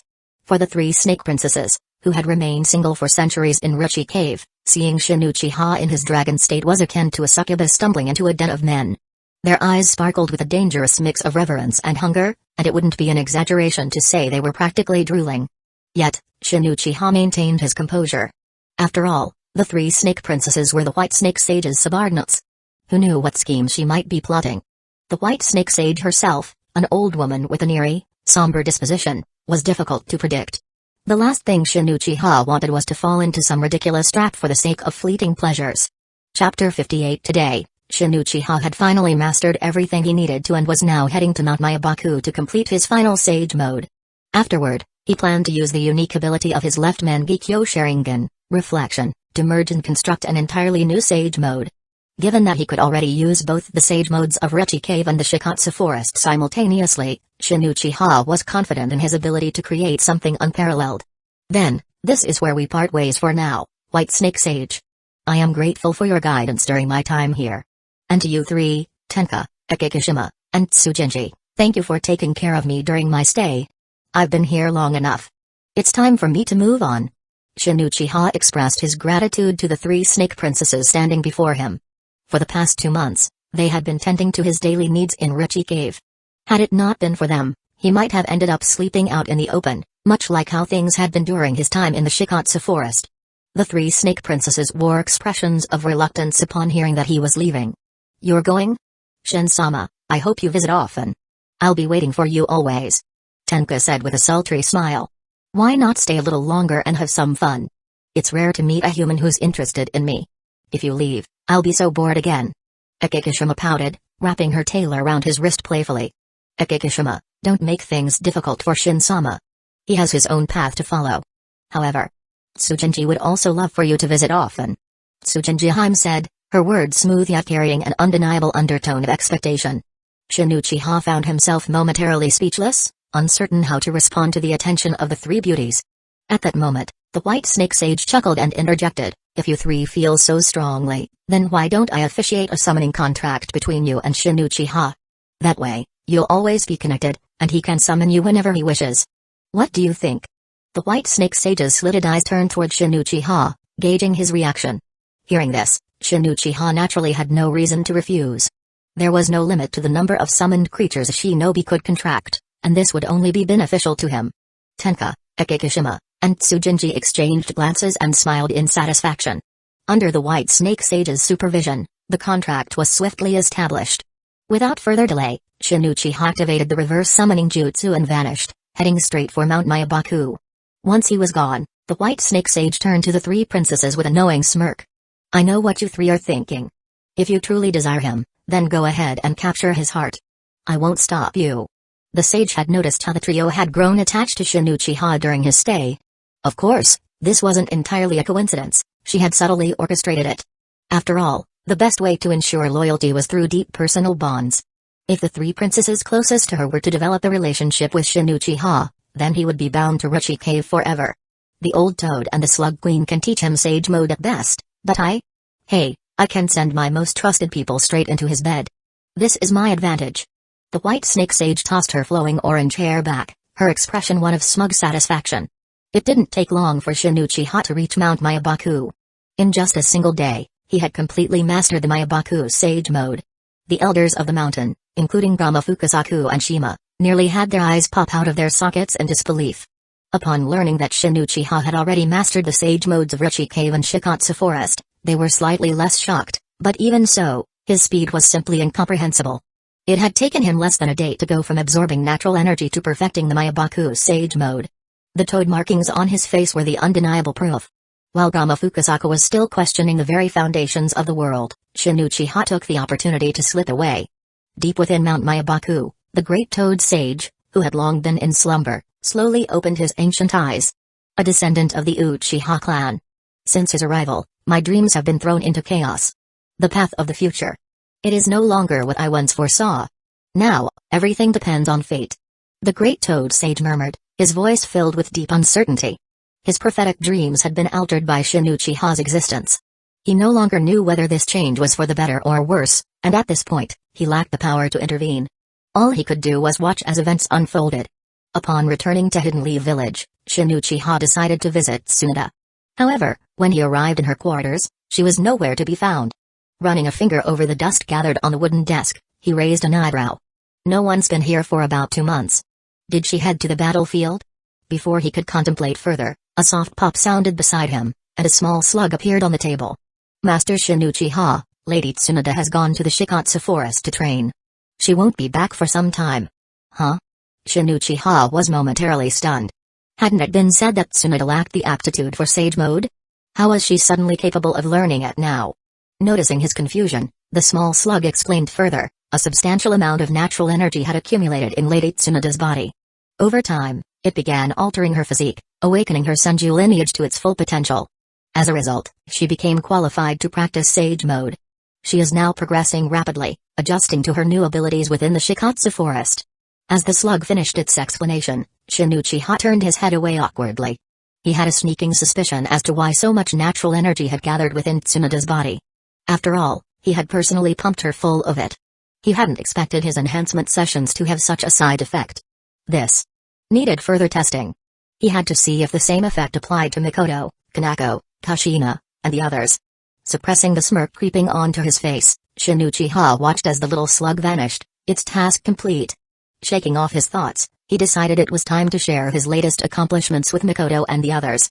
After all, while he had informed them beforehand that he would be away for a while, his 2-month absence had still left them worried. Having spent the day reassuring each of his beloveds, Shin Uchiha shifted his focus back to himself.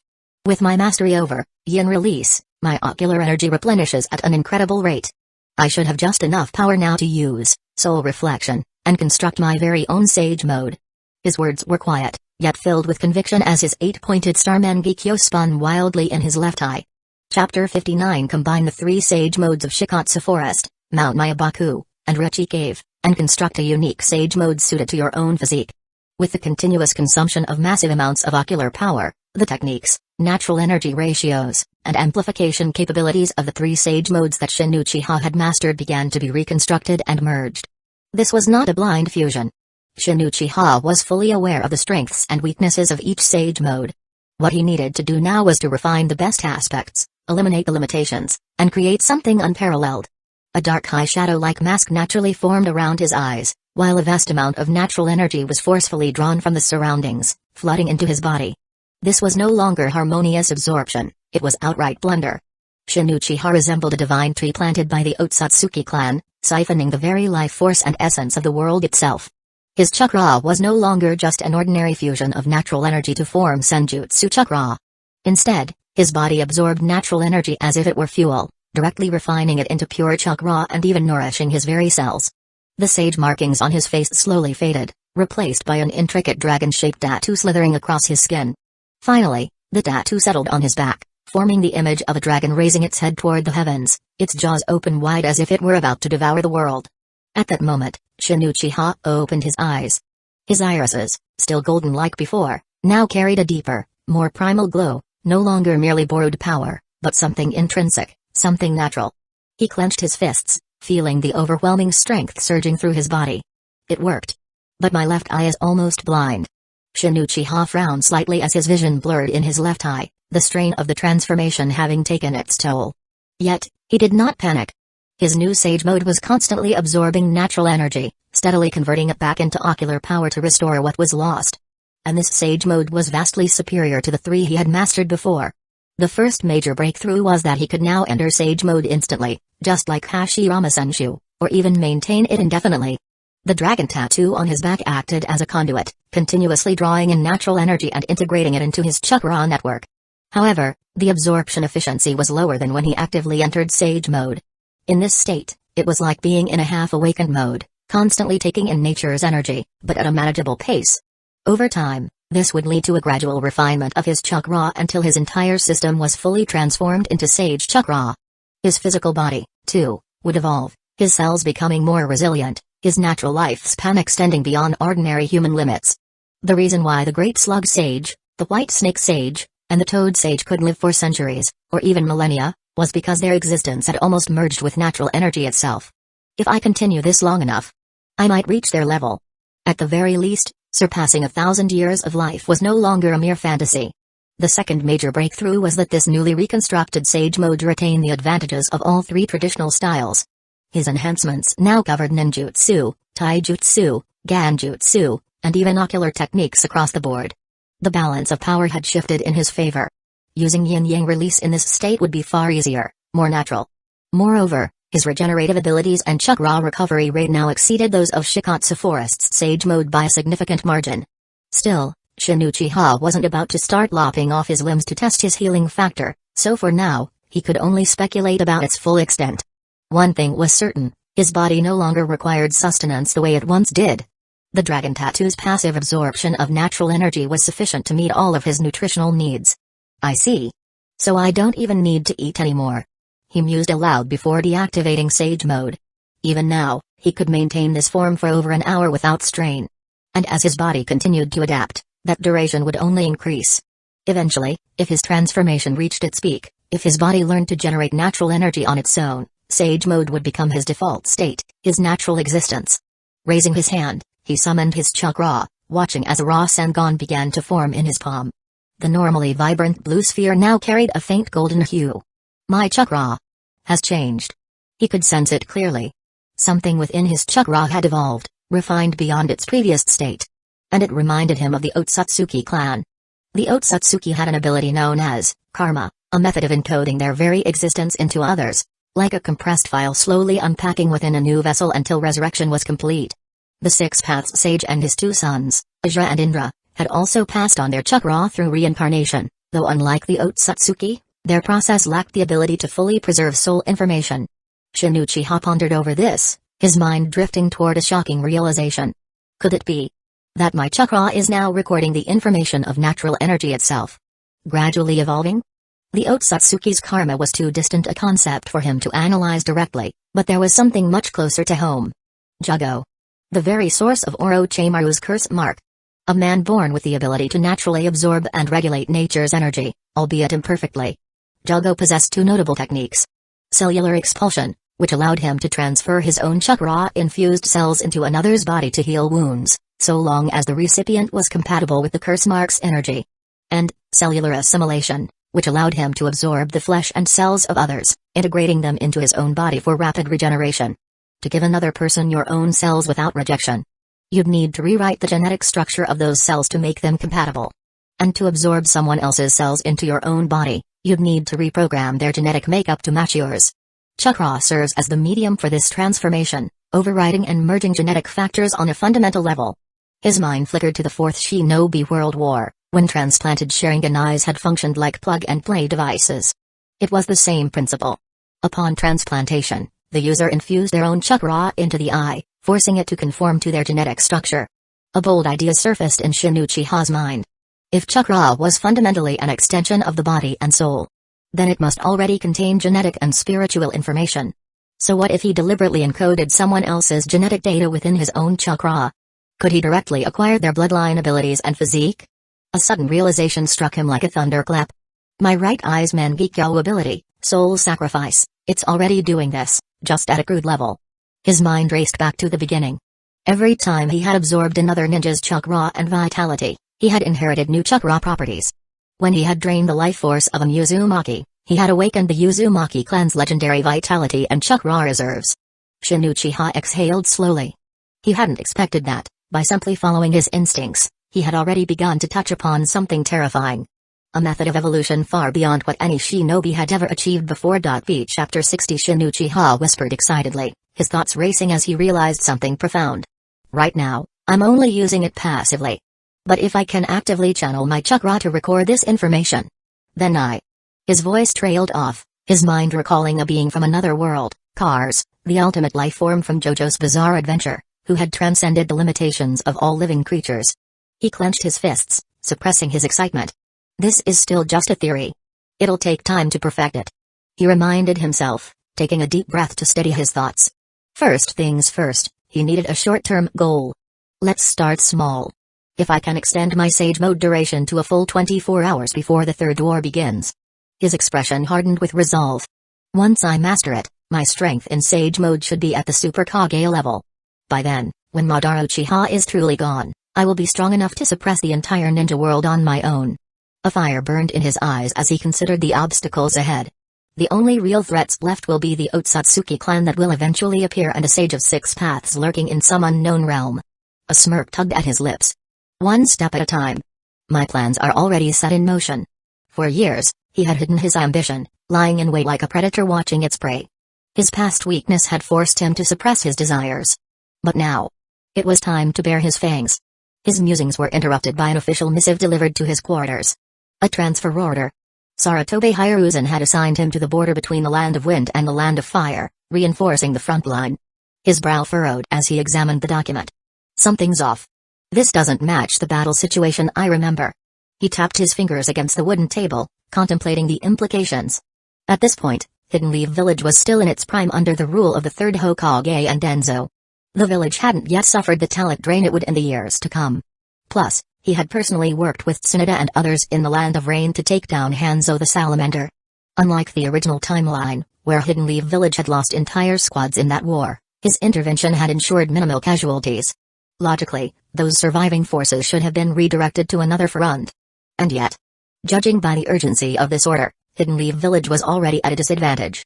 What the hell happened while I was training at Ecchi Cave? His focus had been elsewhere. Between training and keeping Mikoto and the others safe, he hadn't paid close attention to recent developments. He tossed the letter aside and immediately set out to find Mikoto and Kushina. He tracked them down at Uzumaki Mido's residence, where they were keeping the elderly woman company. Tsunade was currently training in Shikatsu Forest, so Mido was often alone. "You're here, Shin." Mito greeted him with a warm smile as he entered the room. Despite her aged frame, there was an undeniable presence about her, the aura of a woman who had once stood at the pinnacle of the ninja world. Shin Uchiha returned her smile and inclined his head slightly. It's been a while, Mito. He acknowledged Mikoto and Kushina as well, but wasted no time with pleasantries. Tell me what's been happening on the front lines. Kushina's face fell. She had barely seen him recently due to his training, and now he was being deployed again. She sighed but quickly relayed the information she had gathered. Something's changed with the Sand Village's puppetry. It's like they've upgraded their techniques using some new method. She frowned, trying to articulate her thoughts. They don't have as many shinobi as we do, but they make up for it with an endless supply of puppets. Enchio's poison. We heard that our forces are already starting to lose ground. Mikoto nodded in agreement, though both women admitted they hadn't witnessed the battle firsthand. Their knowledge was secondhand at best. Mito sighed. It seems the Hokage is sending you to reinforce that front. Be careful, Shin. He gave a slight nod but said nothing. A thought crossed his mind, and he suddenly reached out, placing his fingers lightly on Kushina, Mikoto, and Mito's shoulders. A faint glow emerged as his chakra flowed into them. A dragon-shaped seal slithered across their skin, embedding itself there. Kushina flinched. What the hell was that? A little trick I developed while studying Sage Mode. He explained. It's a Sage's Mark, an enhanced version of a chakra seal that boosts your recovery rate, both for chakra and physical stamina. He left out one crucial detail. With this mark, he could sense their presence no matter where they were. More than that, he could control them if necessary. The Sage's Mark also had another effect. It could extend one's lifespan. And he intended for Uzumaki Mito to live as long as possible. It was both sentiment and strategy. As long as Mito was alive, she remained a powerful deterrent. With her backing, he wouldn't have to deal with as much resistance from Hidden Leaf Village's higher-ups. If she died, he would have to take a far more direct approach. His fingers twitched slightly. He wasn't opposed to the idea of purging the village if necessary. But that was a last resort. For now, Mito's survival meant less trouble. The three women exchanged glances, each feeling the power of the mark in their own way. Mito closed her eyes, breathing deeply as newfound vitality coursed through her aged body. When she opened them again, there was warmth in her gaze. She knew Shin's actions weren't purely selfless, but she appreciated them nonetheless. Mikoto, let's go. I need to organize my squad before departure. Tsunade won't be back in time, so we leave first. Mikoto stood immediately. All right. Mito, Kushina, I'll see you both later. Kushina watched them go, frustration simmering beneath her expression. She clenched her fists. Damn it, I want to fight too. Mito chuckled softly, placing a gentle hand on her head. Then train harder, Kushina. When you inherit my strength, you will have the power to carve your own path. Kushina's frustration turned to determination. Without another word, she stormed into the other room and began refining her chakra. The Sage's Mark on her body glowed faintly, amplifying her abilities. Her progress would be much faster now. Meanwhile, Shin returned to the Uchiha compound, where he found Kanako and Konan. They had been enjoying a rare moment of peace, lounging around the house, tidying up, and watching television. The moment they saw his expression, they knew. War was calling him again. Chapter 61 Lord Shin. Shin. Seeing Shin Uchiha return with Mikoto, Kanako and Konan immediately shouted in surprise. The two little ones rushed forward, their small, bare feet pattering against the floor before they threw themselves into Shin Uchiha's arms. Feeling the warmth of their soft bodies pressing against him again, Shin Uchiha smirked slightly before patting their heads. All right, I have something serious to take care of this time. Hearing his tone, the two immediately returned to the sofa, their large, watery eyes fixed on him in anticipation. Shin Uchiha wasted no time. He first implanted the cursed seal of heaven into each of them and carefully explained its purpose. When they seemed to understand, at least on a surface level, he turned his gaze toward Uzumaki Kanako, who was still clad in a little maid outfit. This time, Kanako, you're coming with me. Huh? Ah. Really? Kanako instinctively nodded, then widened her eyes in shock. She never expected Shin Uchiha would take her along this time. Konan, sitting beside her, looked up at him expectantly. Shin met her gaze but shook his head. Konan, I'll be enrolling you in the academy. You'll study there for now and live with Kushina. Konan bit her lip, her expression shifting to one of disappointment. She understood that this was the best decision, but she still felt a tinge of regret. Shin Uchiha chuckled at her reaction and reached out, gently pinching her round cheeks, which had become a little chubbier lately. Konan, you have incredible potential, but you're still too young. Train hard and keep yourself safe, I'll need you in the future. As he spoke, He leaned down and planted a kiss on her forehead. The 6-year-old immediately brightened, nodding eagerly. She didn't really believe she had such great potential, but if Shin Uchiha said so, she was willing to give it her all. With that settled, Shin Uchiha hosted a farewell dinner that night. Before departing the next day, Shin Uchiha pulled him aside and whispered, "Shin, when you reach the front lines against the Sand Village, stay away from Fugaku Uchiha and the others." His expression was particularly grim. He had received troubling reports. Fugaku had been fighting on the battlefield for a while now, and rumors claimed that he had maintained his 3 Tomoe Sharingan for an extended period. Moreover, many Uchiha hawks were present, and Shin Uchiha feared they might harbor ill intentions toward Shin Uchiha. "I will, Grandpa Shinji." Shin Uchiha responded calmly. To be honest, he didn't care about Fugaku Uchiha. If the man dared to move against him, he'd simply crush him. Even if Fugaku awakened the Mangekyo Sharingan mid-war, it wouldn't change a damn thing. Seeing Shin Uchiha's composed demeanor, Shin Uchiha refrained from nagging further. For his second deployment to the front lines, Shin Uchiha felt more confident than ever. This time, he took Uzumaki Kanako along, not just to broaden her experience but also because of her unique ability, Kagura's Mind Eye. He anticipated situations where he wouldn't be present personally, and with Kanako's sensory prowess and Mikoto's combat abilities, he was confident they could handle most threats on their own. Still, something about the Sand Village's movements troubled him. New puppets. What the hell happened in the Sand Village? On the way, he pondered over the reports. With the Sage Mark's abilities, he could distribute his chakra to any area within a 10-kilometer radius of his body. With this, their 3-person team reached the battlefield between Hidden Lee Village and the Sand Village in just a day and a half. Rather than heading straight to the Hidden Lee Village camp, he first decided to survey the battlefield. Senjutsu, Flight Jutsu.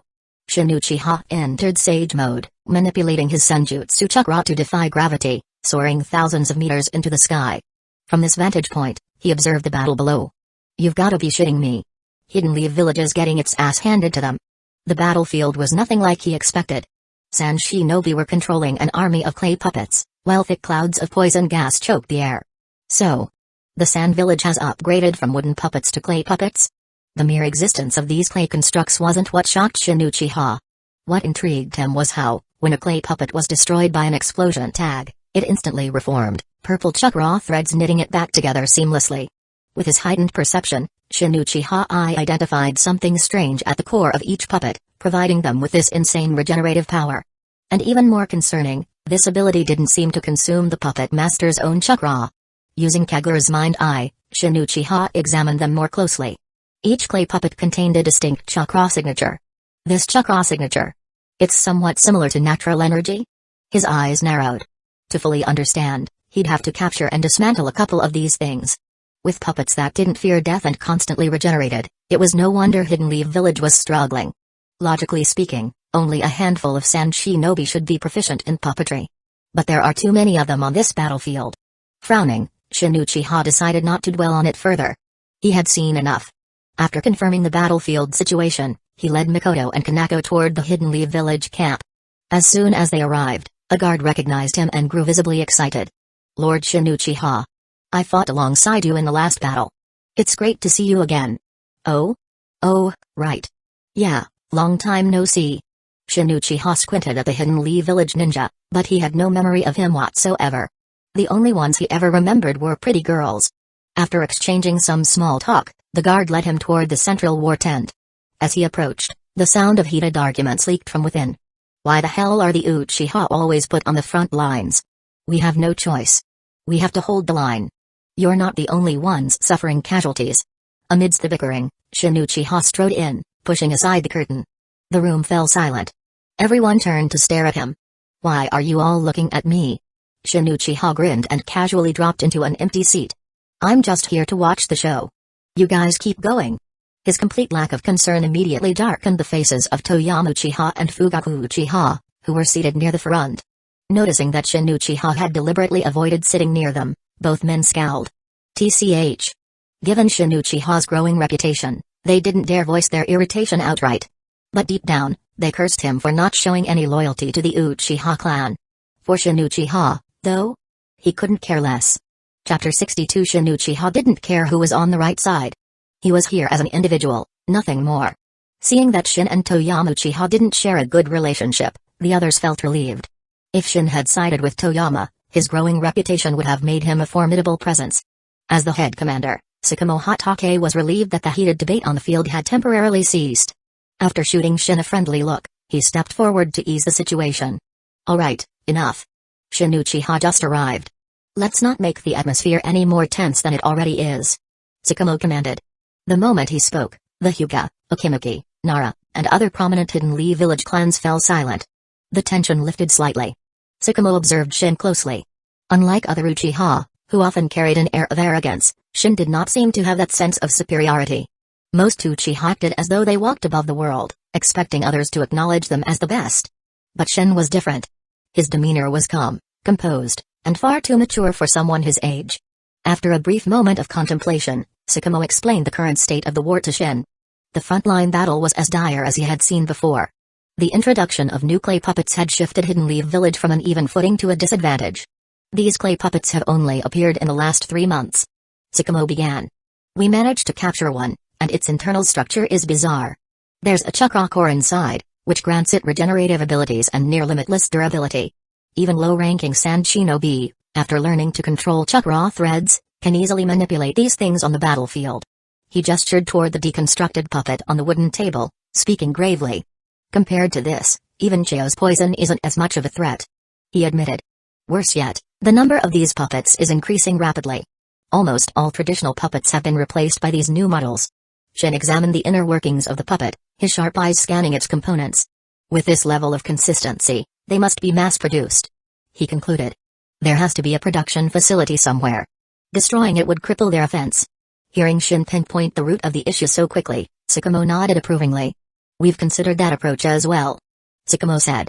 But we lack intel on where the production site is. We need someone with both advanced sensory abilities and a strength to destroy it once located. Shin chuckled. So that's why the old man had me summoned. He said, referring to the third Hokage. Tsukumo dropped the act and spoke plainly. That's right. This mission is incredibly difficult, but if you succeed, the victory will be yours. He spoke seriously, watching Shin closely for a reaction. But Shin merely smirked, relaxed as ever. I trust you, Commander Hatake. Shin replied. I'll take the mission. What's the deadline? 5 days. Tsukumo said, his tone grim. That's the maximum our forces can hold out before we're forced to retreat into the land of fire. Shin narrowed his eyes slightly. Tsukumo was likely exaggerating. In reality, the front line would probably collapse in 3 or 4 days if the enemy deployed more puppets. Time is tight. Shin admitted. I'll buy you a little more. With that, he turned and walked out of the command tent. Stepping onto a nearby hillside, he gazed at the battlefield below. The dragon tattoo on his back seemed to writhe and shift, absorbing the natural energy in the air. A second later, Shin's eyes turned golden, radiating power. Sage art, tempest summoning. A surge of senjutsu chakra flooded the battlefield, causing the skies to darken unnaturally. Thick storm clouds formed overhead, and an oppressive silence fell upon the warring forces. What's happening? Tension spread among both Hidden Leaf Village and Sand forces as they looked up in confusion. But those who had fought alongside Shin before recognized the signs, and some paled in realization. It's him. It's Shin Uchiha's lightning technique. Damn it, I should have noticed sooner. Their voices were drowned out by the first crack of thunder. Shin's golden eyes swept across the battlefield, memorizing every detail, the positions of Sand Shinobi, Hidden Leaf Village forces, and every last puppet. Now then. Let everything turn to dust. He lifted a single hand. Lightning flickered around his palm before launching into the storm. Sage art, divine thunder Kirin. An earth-shaking explosion of lightning tore through the heavens. The entire battlefield trembled as gigantic Kirin-shaped bolts of lightning descended like meteorites. Boom. Boom. Boom. The sheer impact of the strikes devastated the landscape. Colossal Kirins, formed entirely of lightning, rampaged through enemy lines, reducing thousands of Sand Shinobi and their puppets to charred remains in mere seconds. The ground was left blackened and smoking in their wake. Despite the chaos, the massive creatures moved with precision, leaving Hidden Leaf Village Shinobi unharmed. Underneath the crashing thunder, something even more sinister spread, black flames, silent and consuming. The bodies of Sand Shinobi burned to nothingness, the Amaterasu flames hidden beneath the chaos of the storm. Minutes passed before the destruction settled. Standing at the top of the hill, Shin exhaled slowly. If not for Sage Mode, this technique would have drained me completely. He muttered. The original Kirin technique drew upon natural lightning, But this version, the evolved Sage Thunder style, Kirin, was fueled by his own chakra. Even a seasoned Kage would struggle to match his raw reserves right now. Still, he recovered quickly. Even without his additional abilities, his chakra would return to full strength in minutes. With the black flames fading and his energy stabilizing, Shin turned back toward the Hidden Leaf village camp. The stunned shinobi, still reeling from the sight of absolute devastation, watched him approach in silence. Tsukumo, perhaps the only one who maintained his composure, met his gaze. "Commander Hatake," Shin said, his expression calm. "Does that extend our mission time to 7 days?" Tsukumo blinked, then let out a short breath of laughter. "Yeah. 7 days it is." Chapter 63 Tsukumo Hatake didn't want Shin Uchiha to take on the mission of destroying the enemy's rear production line. If he could use that level of lightning style every day, they could push the entire battlefront forward with ease. "Shin Uchiha, I don't think you need to take this mission. That jutsu consumes too much chakra. I can't use it repeatedly. I'll need at least a month to recover." Shin Uchiha cut him off immediately, not even giving Tsukumo Hatake a chance to argue. Right now, he was more interested in how Hidden Sand Village had acquired these clay puppets. He didn't care about what was happening on the Hidden Leaf village front. Looking at Shin Uchiha, who didn't even seem out of breath, Tsukumo Hatake wasn't sure if he was telling the truth or just making an excuse. But since Shin had already spoken, there wasn't much he could do. Forcing him would be pointless. Tsukumo Hatake had no choice but to drop the matter. Shin Uchiha's gaze swept over the shinobi standing around Tsukumo Hatake, Toyama Uchiha, Fugaku Uchiha, and the others, all of whom immediately lowered their heads. They were utterly shaken by the power Shin had just displayed, fear gripping their hearts. Fugaku Uchiha, in particular, was paralyzed with unease. He vividly remembered Shin's words from before. The younger Uchiha had made it clear, he would make Fugaku pay for past grievances, little by little. And now, Shin had grown so powerful that Fugaku didn't even dare to stand against him. The realization filled him with humiliation and a deep, gnawing fear. Shin looked at the trembling Fugaku with disdain before turning away. He would settle old scores in due time. But before that, he would ensure that Fugaku Uchiha lived in perpetual fear, day after day. "It'd be best if you had 2 children soon, so I can awaken my Mangekyo Sharingan and have all my eyes gouged out." The way Shin Uchiha looked at Fugaku Uchiha at that moment was more like a breeder assessing livestock than one shinobi looking at another. He had absorbed the remains of fallen Uchiha, which greatly benefited his Sharingan's recovery. And now, after discovering a new method to enhance his power, he wanted to try absorbing Mangekyo Sharingan energy itself. This was merely an experiment for his future, before he set his sights on Nagato's Rinnegan. Shin Uchiha withdrew his gaze. In front of Fugaku, he wrapped an arm around Mikoto Uchiha's slender waist while pulling Kanako, the Uzumaki girl, close with the other. Together, the 3 of them walked away, the sight making Fugaku's blood boil. Watching the woman he had long admired lean so willingly into Shin's embrace, while Shin had another girl from the Uzumaki clan at his side, was unbearable. Seeing Shin Uchiha walk off with 2 beauties in his arms, Fugaku Uchiha's face turned green with rage. He knew this was a deliberate provocation. But right now, he didn't even have the courage to lift his head and glare at Shin's departing figure. Fear had crushed his pride. All he could do was lower his gaze and watch the dirt beneath Shin's steps. His father, Fushan Uchiha, clenched his fists at his son's disgraceful display, his face twisting with fury. "Fugaku. You're an elite jonin now, hold your head up." "Yes, father." Only after Fushan Uchiha barked at him several times did Fugaku dare to raise his head.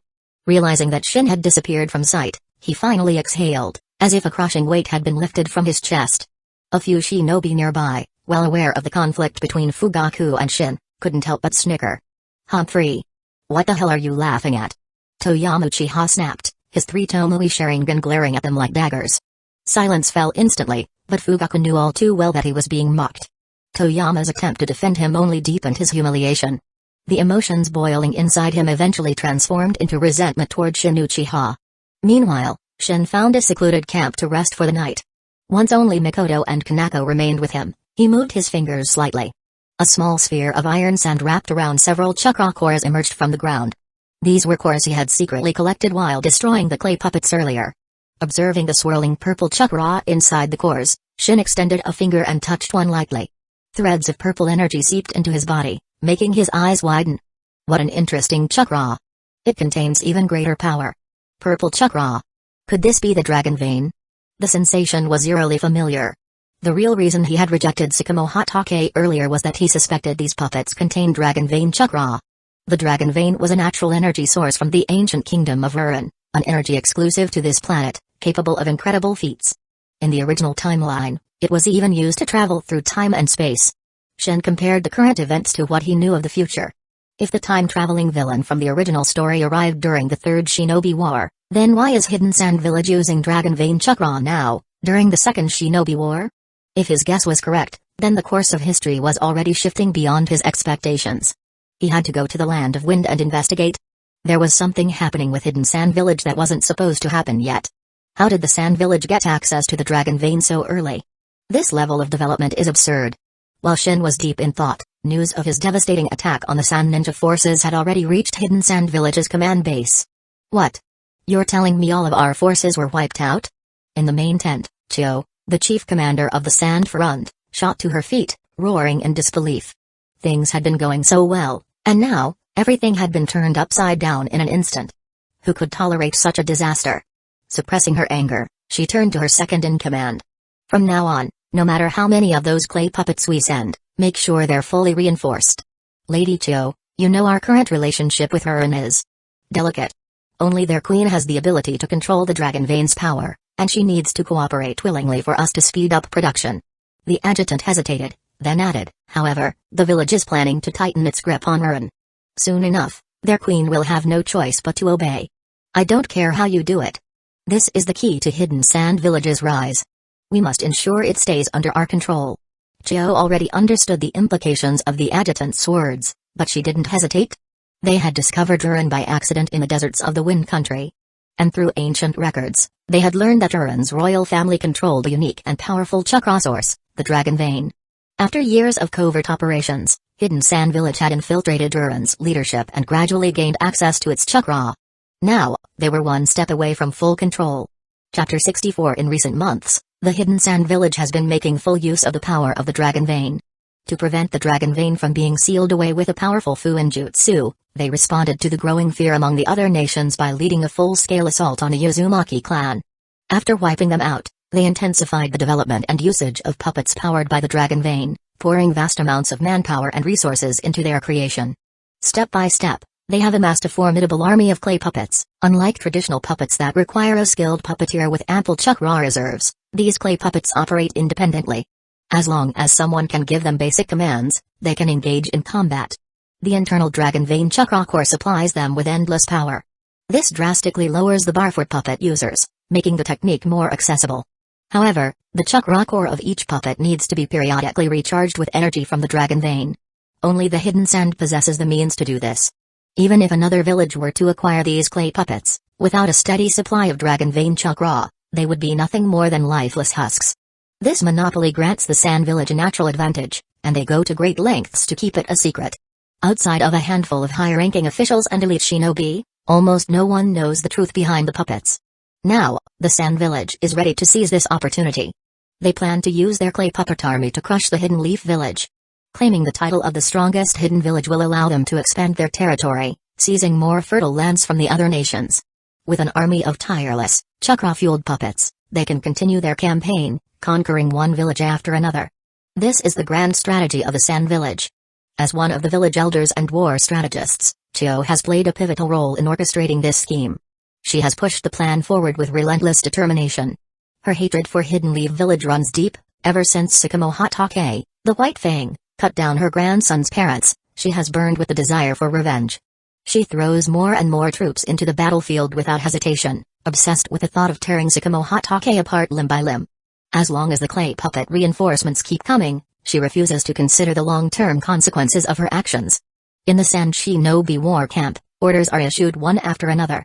The next morning, Shinichi-ha, along with Mikoto and Kanako, traveled into the heart of the Land of Wind.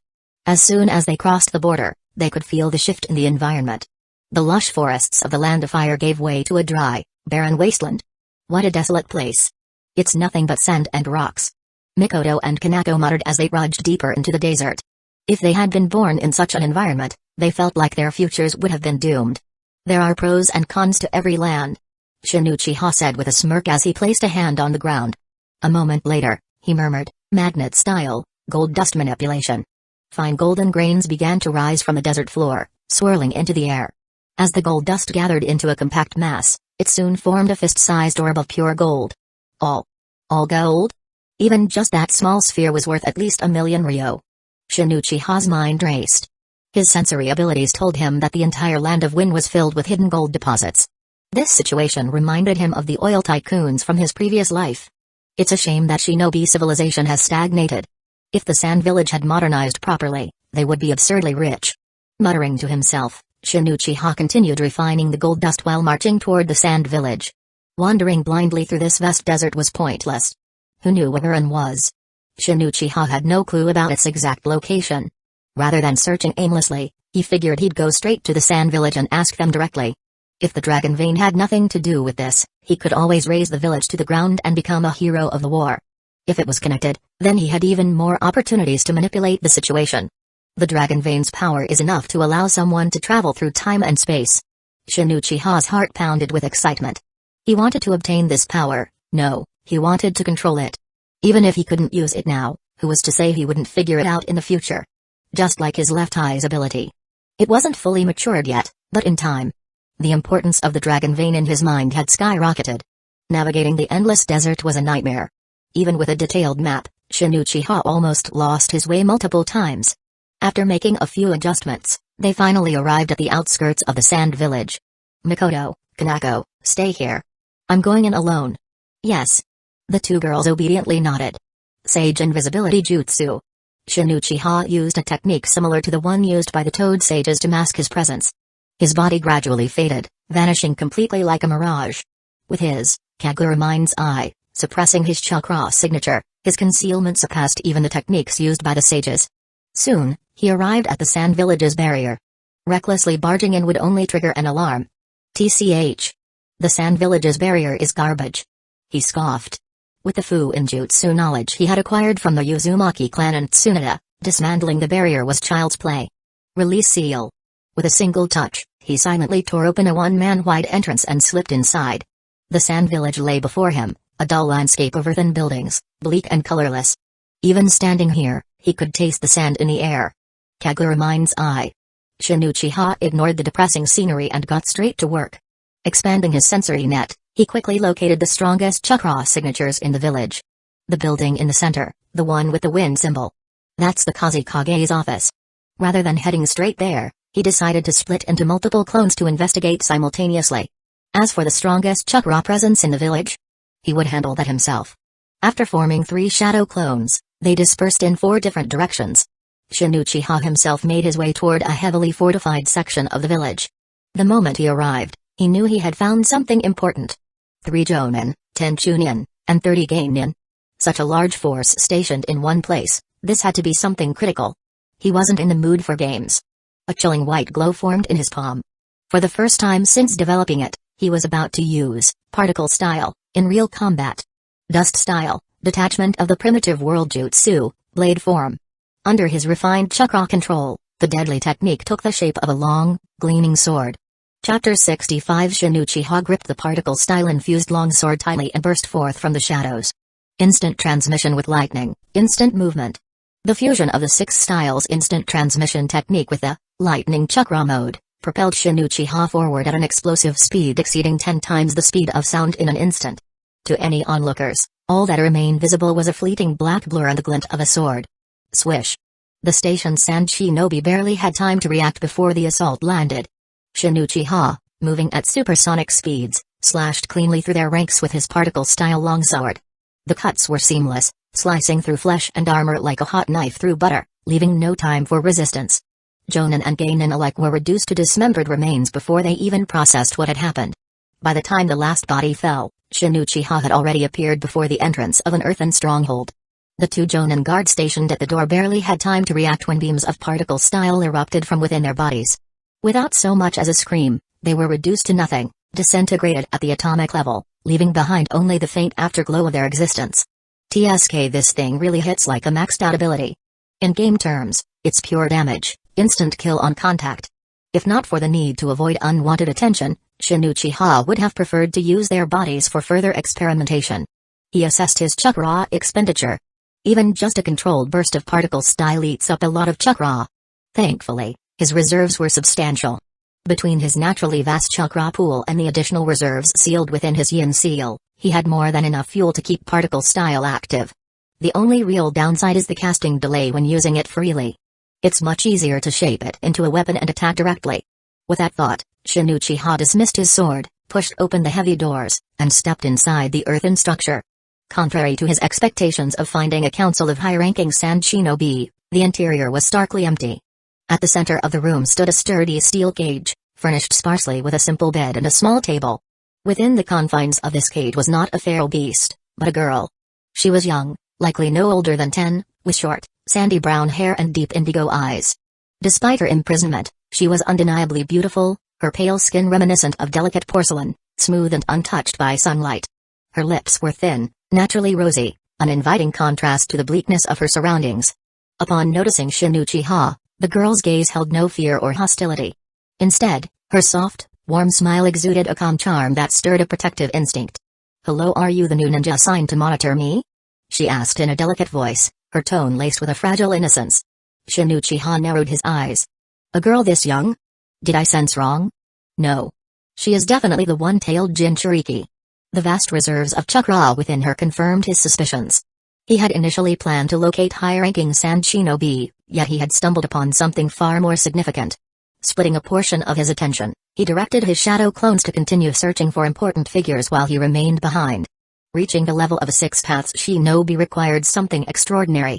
Either one was born into the Otsutsuki lineage with a pure enough bloodline to ascend naturally, or they consumed a chakra fruit to instantly evolve. Otherwise, the only viable path was acquiring the power of the 10 tails. Since natural progression alone was unlikely to elevate him to that realm, Shin Uchiha had devised a different approach, gathering all the tailed beasts. Meeting one so early was an unexpected boon. At the very least, he could implant a Ganjutsu Sharingan in advance, securing control for later. Shin Uchiha stepped forward, his tone unguarded. "I'm not here to monitor you. I'm an intruder. Nice to meet you." The girl's eyes flickered with momentary surprise, yet the gentle smile on her lips remained. "Oh, so you're the intruder? My name is Karura. Pleased to meet you." Her voice was like honey, soothing despite the grim reality of her situation. Shin Uchiha raised an eyebrow. He had expected panic, maybe even resistance. Instead, she responded with the composure of someone utterly unbothered. Walking up to the cage, he asked, "You're not afraid?"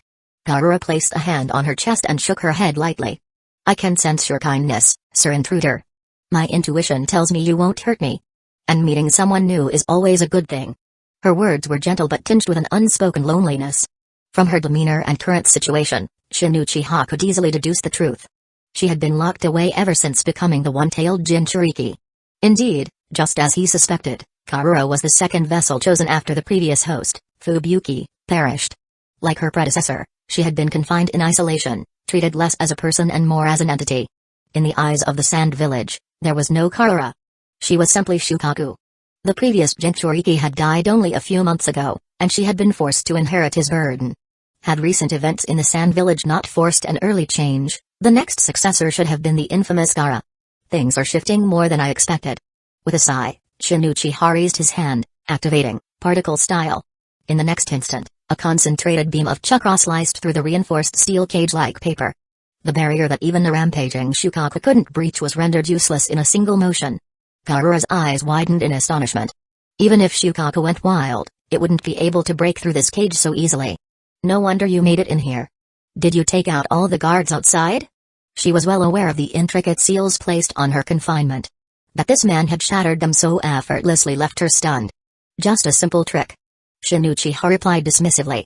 "As for the guards, let's just say they're enjoying a very deep sleep." He stepped inside the ruined cage, now standing mere inches from Karura. "And stop calling me intruder. My name is Shin Uchiha. Use that." Hearing the name, Karura's expression shifted instantly. A spark of recognition flickered in her indigo eyes before she suddenly jumped in excitement. "Shin Uchiha. You're the Shin Uchiha. The one from..." Her words cut off, but the intrigue in her gaze deepened. She looked up at him with undisguised curiosity. Shin Uchiha smirked. "I take it you've heard of me." Karura nodded, her excitement barely contained. "More than just heard. The Sand Village speaks of you like a ghost story.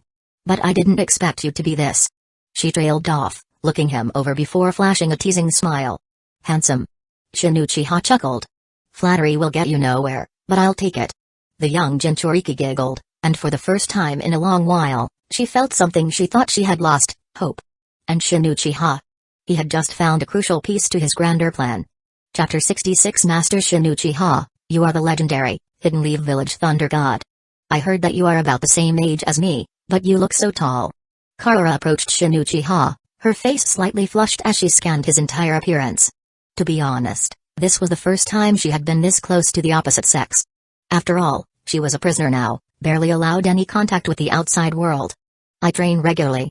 But you, on the other hand, have thin arms and legs. It's obvious that you're malnourished. The Sand Village treats you like a tool, just another Jinchuriki. They don't even provide you with proper food and drink. Shinichi had no trouble conversing with the outgoing Karura. After pinching her soft cheek and arms, he made a casual complaint. Karura shifted uncomfortably, twisting her body as she whispered, "No, the food that Sister Pakura gives me is fine. But I don't sleep well, so I look a little worn out." The Sand Village's Jinchuriki seals were nowhere near as refined as Hidden Leaf Villages. Their half-baked seals could easily break if the host became mentally unstable. Even if she tried to sleep normally, Shukaku might force his way out while she was unconscious. Even though Karura was talented, there was no avoiding this cruel fate. Because of that, she hadn't slept well for months.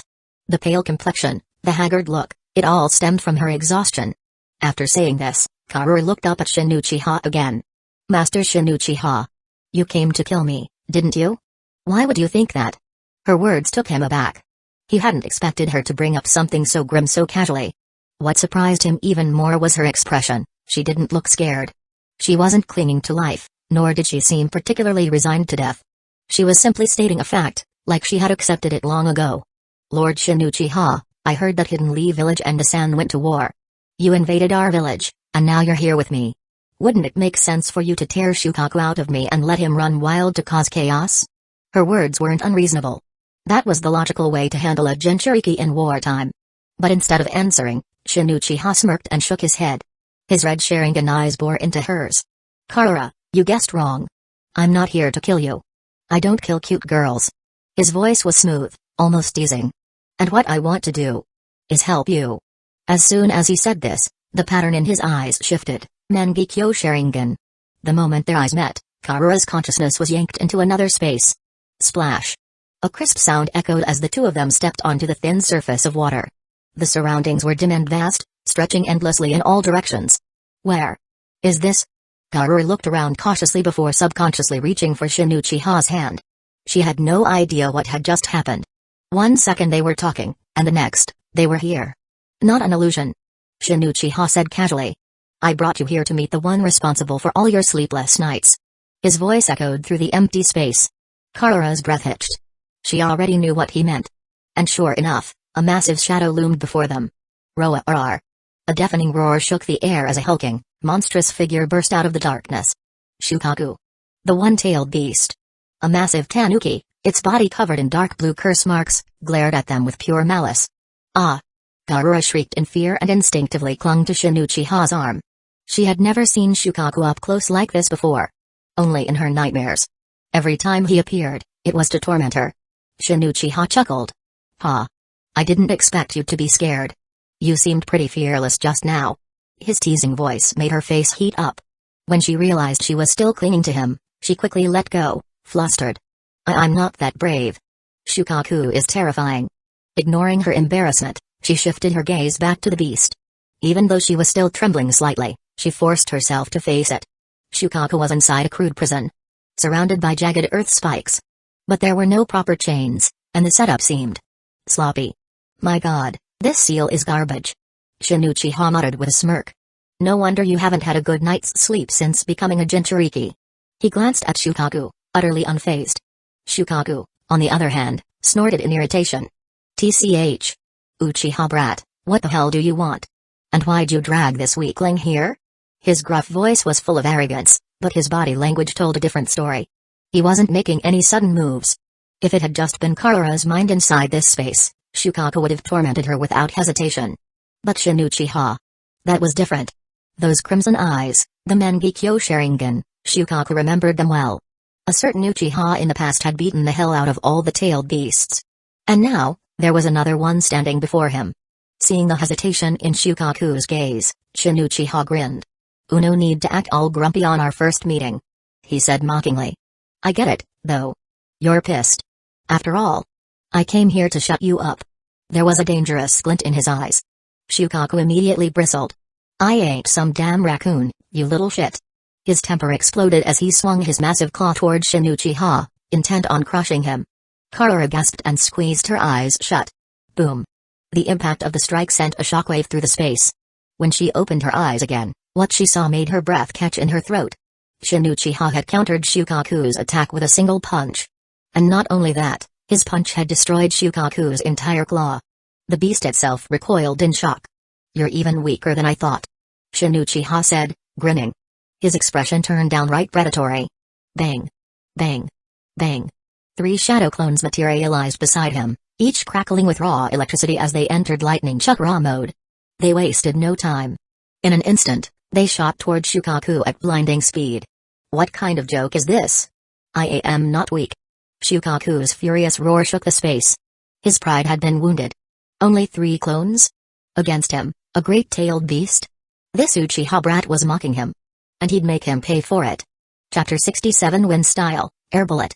Shukaku roared, gathering a massive amount of chakra in his mouth before blasting a compressed wind projectile toward the 3 shadow clones racing toward him, their intent clear: kill. The sheer impact and supersonic velocity would have been a death sentence for any ordinary jonin.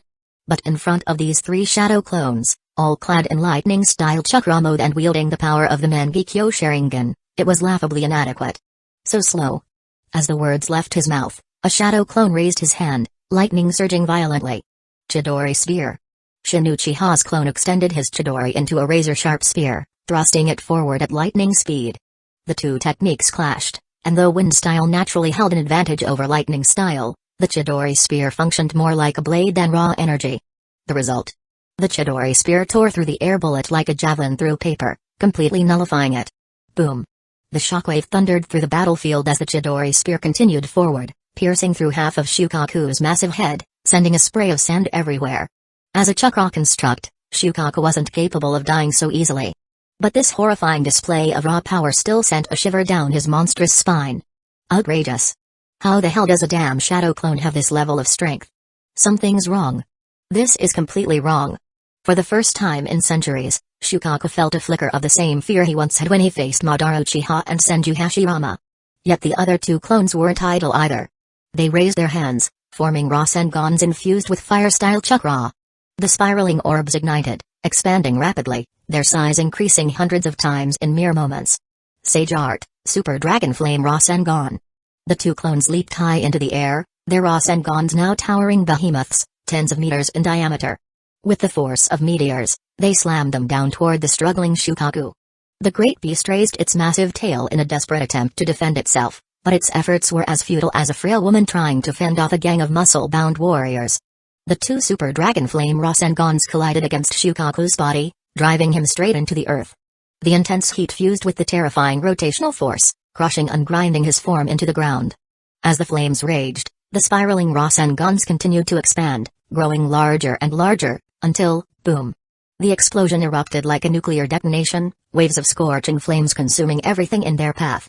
Yet, in the midst of this destruction, Karura, who was safely wrapped in Shin Uchiha's protective grasp, remained unscathed. She gazed at the inferno before her, eyes wide, filled with both awe and exhilaration.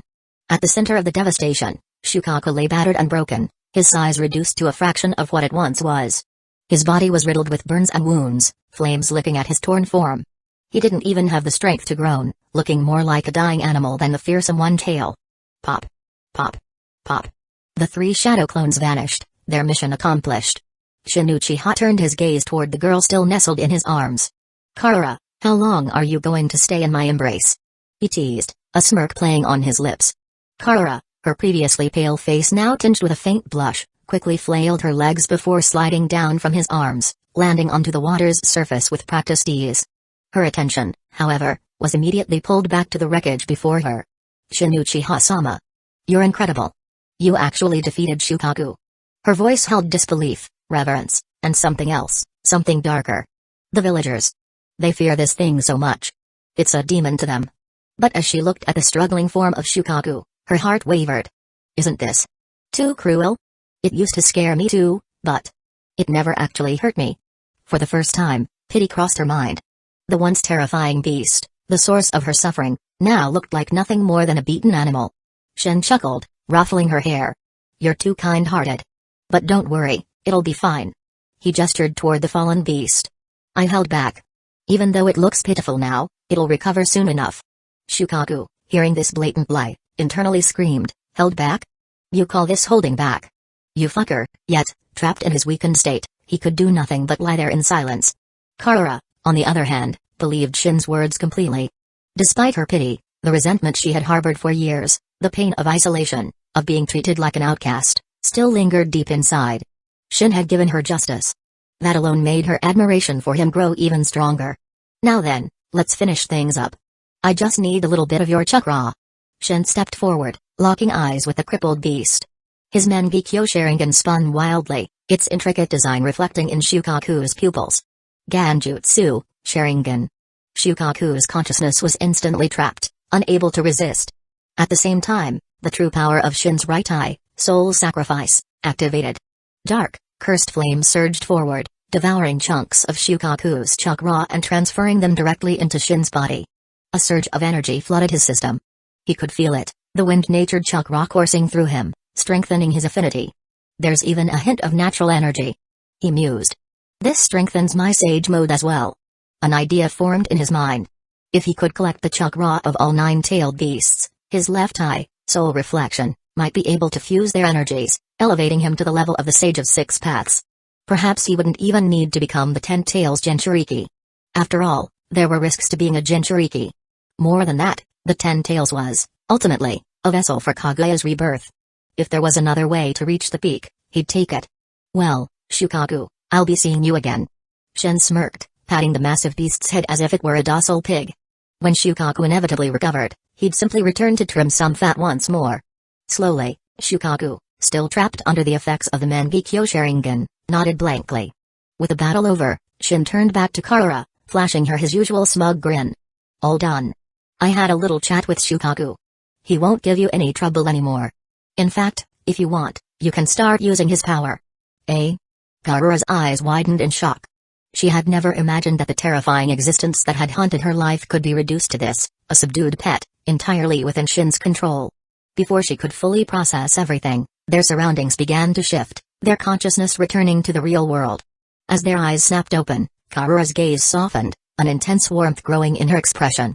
Yet just as she opened her mouth to speak, the moment was ruined. A hurried, panicked voice suddenly broke into the scene. Chapter 68. A girl with a bun hairstyle stood there, but her hair color was peculiar. The upper part was dark green, but her bangs on both sides of her face were a striking shade of orange. Her fair skin and petite figure made it clear that she was around the same age as Karura. Already on edge, the girl's expression sharpened when she saw Shin Uchiha standing in front of Karura. Intruder! Get away from Karura! Wait, Bakura! Before Karura could finish speaking, Bakura had already launched herself at Shin Uchiha. As a kunoichi possessing the rare Kekkei Genkai of Scorch style, Bakura had not been sent to the front lines of battle. Instead, she remained in Hidden Sand Village, undergoing rigorous training while also acting as Karura's guardian. This was Bakura's own decision. She and Karura had been friends since childhood. The village elders had agreed to this arrangement, thinking that having a peer as a caretaker would help stabilize Karura's emotions. Since then, Bakura had been responsible for bringing Karura her meals, keeping her company, and talking to her about the outside world. But today was different. The moment Bakura arrived, she immediately noticed something wrong. The guards at the entrance were missing. She rushed inside, only to see a strange ninja standing too close to Karura, and without hesitation, she attacked. Whoosh! 2 kunai shot from Bakura's hands. At the same time, a blazing sphere of intense heat formed in her palm. Scorch style, superheated embers. She controlled the fireball and hurled it at Shin Uchiha with precise aim. Watching the incoming attack, Shin Uchiha's eyes gleamed with interest. A Kekkei Genkai that fuses fire and wind style, huh? How could he not recognize it? Scorch style was terrifying.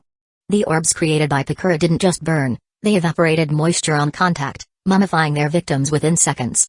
Even without that effect, the sheer heat of Scorch style made it superior to standard fire or wind jutsu. However, Bakura was still young and had yet to fully master her power. Shigen, Rage and Pierce. Shin Uchiha casually extended a single finger, a pulse of lightning chakra crackling from its tip. The sheer difference in power was undeniable. The moment the lightning pierced Bakura's attack, her scorching fireball shattered instantly. Boom! A blinding streak of lightning carved through the air, missing Bakura's ear by inches before tearing through the earth wall behind her. A moment later, a large hole gaped in the wall, letting in strands of dark sunlight from outside. Gulp. For several seconds, neither moved. The killing intent rolling off Shin Uchiha made Bakura's entire body stiffen. She swallowed hard, her pupil shrinking to pinpricks, unable to even twitch a finger. This was her first real battle, but even with her limited experience, she understood one thing: she stood no chance. Bakura had always believed herself to be strong. Even at just 13, she could take down Chunin with ease. And if her scorch style landed on a Jonin,